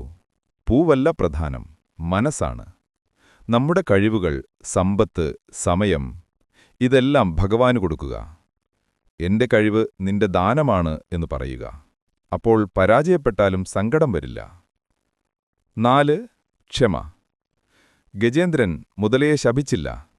നമ്മളെ വേദനിപ്പിക്കുന്നവരോട് ക്ഷമിക്കുക. അവർക്കും ഒരു കാരണമുണ്ടാകും, ഹുഹുവിന്റെ ശാപം പോലെ. ക്ഷമിക്കുമ്പോൾ നമ്മുടെ മനസ്സ് ക്ലിയറാകുന്നു, ഭാരം കുറയുന്നു. 5. പ്രതീക്ഷ. കഴുത്തോളം വെള്ളത്തിൽ മുങ്ങിയിട്ടും ഗജേന്ദ്രൻ പ്രതീക്ഷ കൈവിട്ടില്ല. നാളെയെല്ലാം ശരിയാകും, സൂര്യനുദിക്കും, ഇരുട്ടുമാറും. ഈ പ്രതീക്ഷയാണ് ജീവിതത്തിന്റെ ഇന്ധനം, ഫ്യുവൽ. 6. നാമജപം. മരുന്നു കഴിക്കുന്നതുപോലെ നാമം ചൊല്ലുക. ഓം നമോ നാരായണായ, അല്ലെങ്കിൽ ശ്രീകൃഷ്ണ ഗോവിന്ദ ഹരേ മുരാരേ. ഇത് മനസ്സിനെ ശാന്തമാക്കും, പേടി മാറ്റും. 7. ദൈവകാരുണ്യം. നമ്മൾ വിളിച്ചാൽ അവൻ വരും, ഉറപ്പ്. ഗജേന്ദ്രനു വേണ്ടി ഓടിവന്നവൻ നമുക്കു വേണ്ടിയും വരും. നമ്മൾ ഒരടി നടന്നാൽ അവൻ 10 അടി നടക്കും. ഈ 7 പാഠങ്ങൾ നമ്മുടെ ജീവിതത്തെ മാറ്റിമറിക്കും. ഇത് വെറും കഥയല്ല, ജീവിതത്തിലേക്കുള്ള കൈപ്പുസ്തകമാണ്, മാനുവൽ. ഇതെന്നും ഓർമ്മിക്കുക. ഓരോ രാത്രിയും ഗജേന്ദ്രനെ ഓർക്കുക, ഓരോ രാവിലെയും വിഷ്ണുവിനെ ഓർക്കുക. ജീവിതം സുന്ദരമാകും. ഗജേന്ദ്രനെപ്പോലെ നമുക്കും മോക്ഷം കിട്ടും. ഇപ്പോൾ നിങ്ങളുടെ മനസ്സ് എത്ര ശാന്തമായിരിക്കുന്നു. ഒരു തടാകം പോലെ. കാട്ടില്ലാത്ത, തിരയില്ലാത്ത തടാകം. അതിൽ ഭക്തിയുടെ താമര വിരിഞ്ഞു നിൽക്കുന്നു. മുതലകളില്ലാത്ത തടാകം. ആ ശാന്തതയിൽ ലയിച്ചിരിക്കൂ. ലോകത്തിന്റെ ബഹളങ്ങൾ പുറത്തു നിൽക്കട്ടെ. നിങ്ങളിപ്പോൾ വൈകുണ്ഠത്തിലാണ്, സുരക്ഷിതമാണ്. ഇനി നമുക്ക് ധ്യാനത്തിലേക്ക് കടക്കാം. കണ്ണുകൾ മെല്ലെ അടയ്ക്കുക. ശരീരം അയച്ചിടുക, റിലാക്സ്. കാലിന്റെ വിരലുകൾ മുതൽ തല വരെ ഓരോ അവയവവും വിശ്രമിക്കട്ടെ.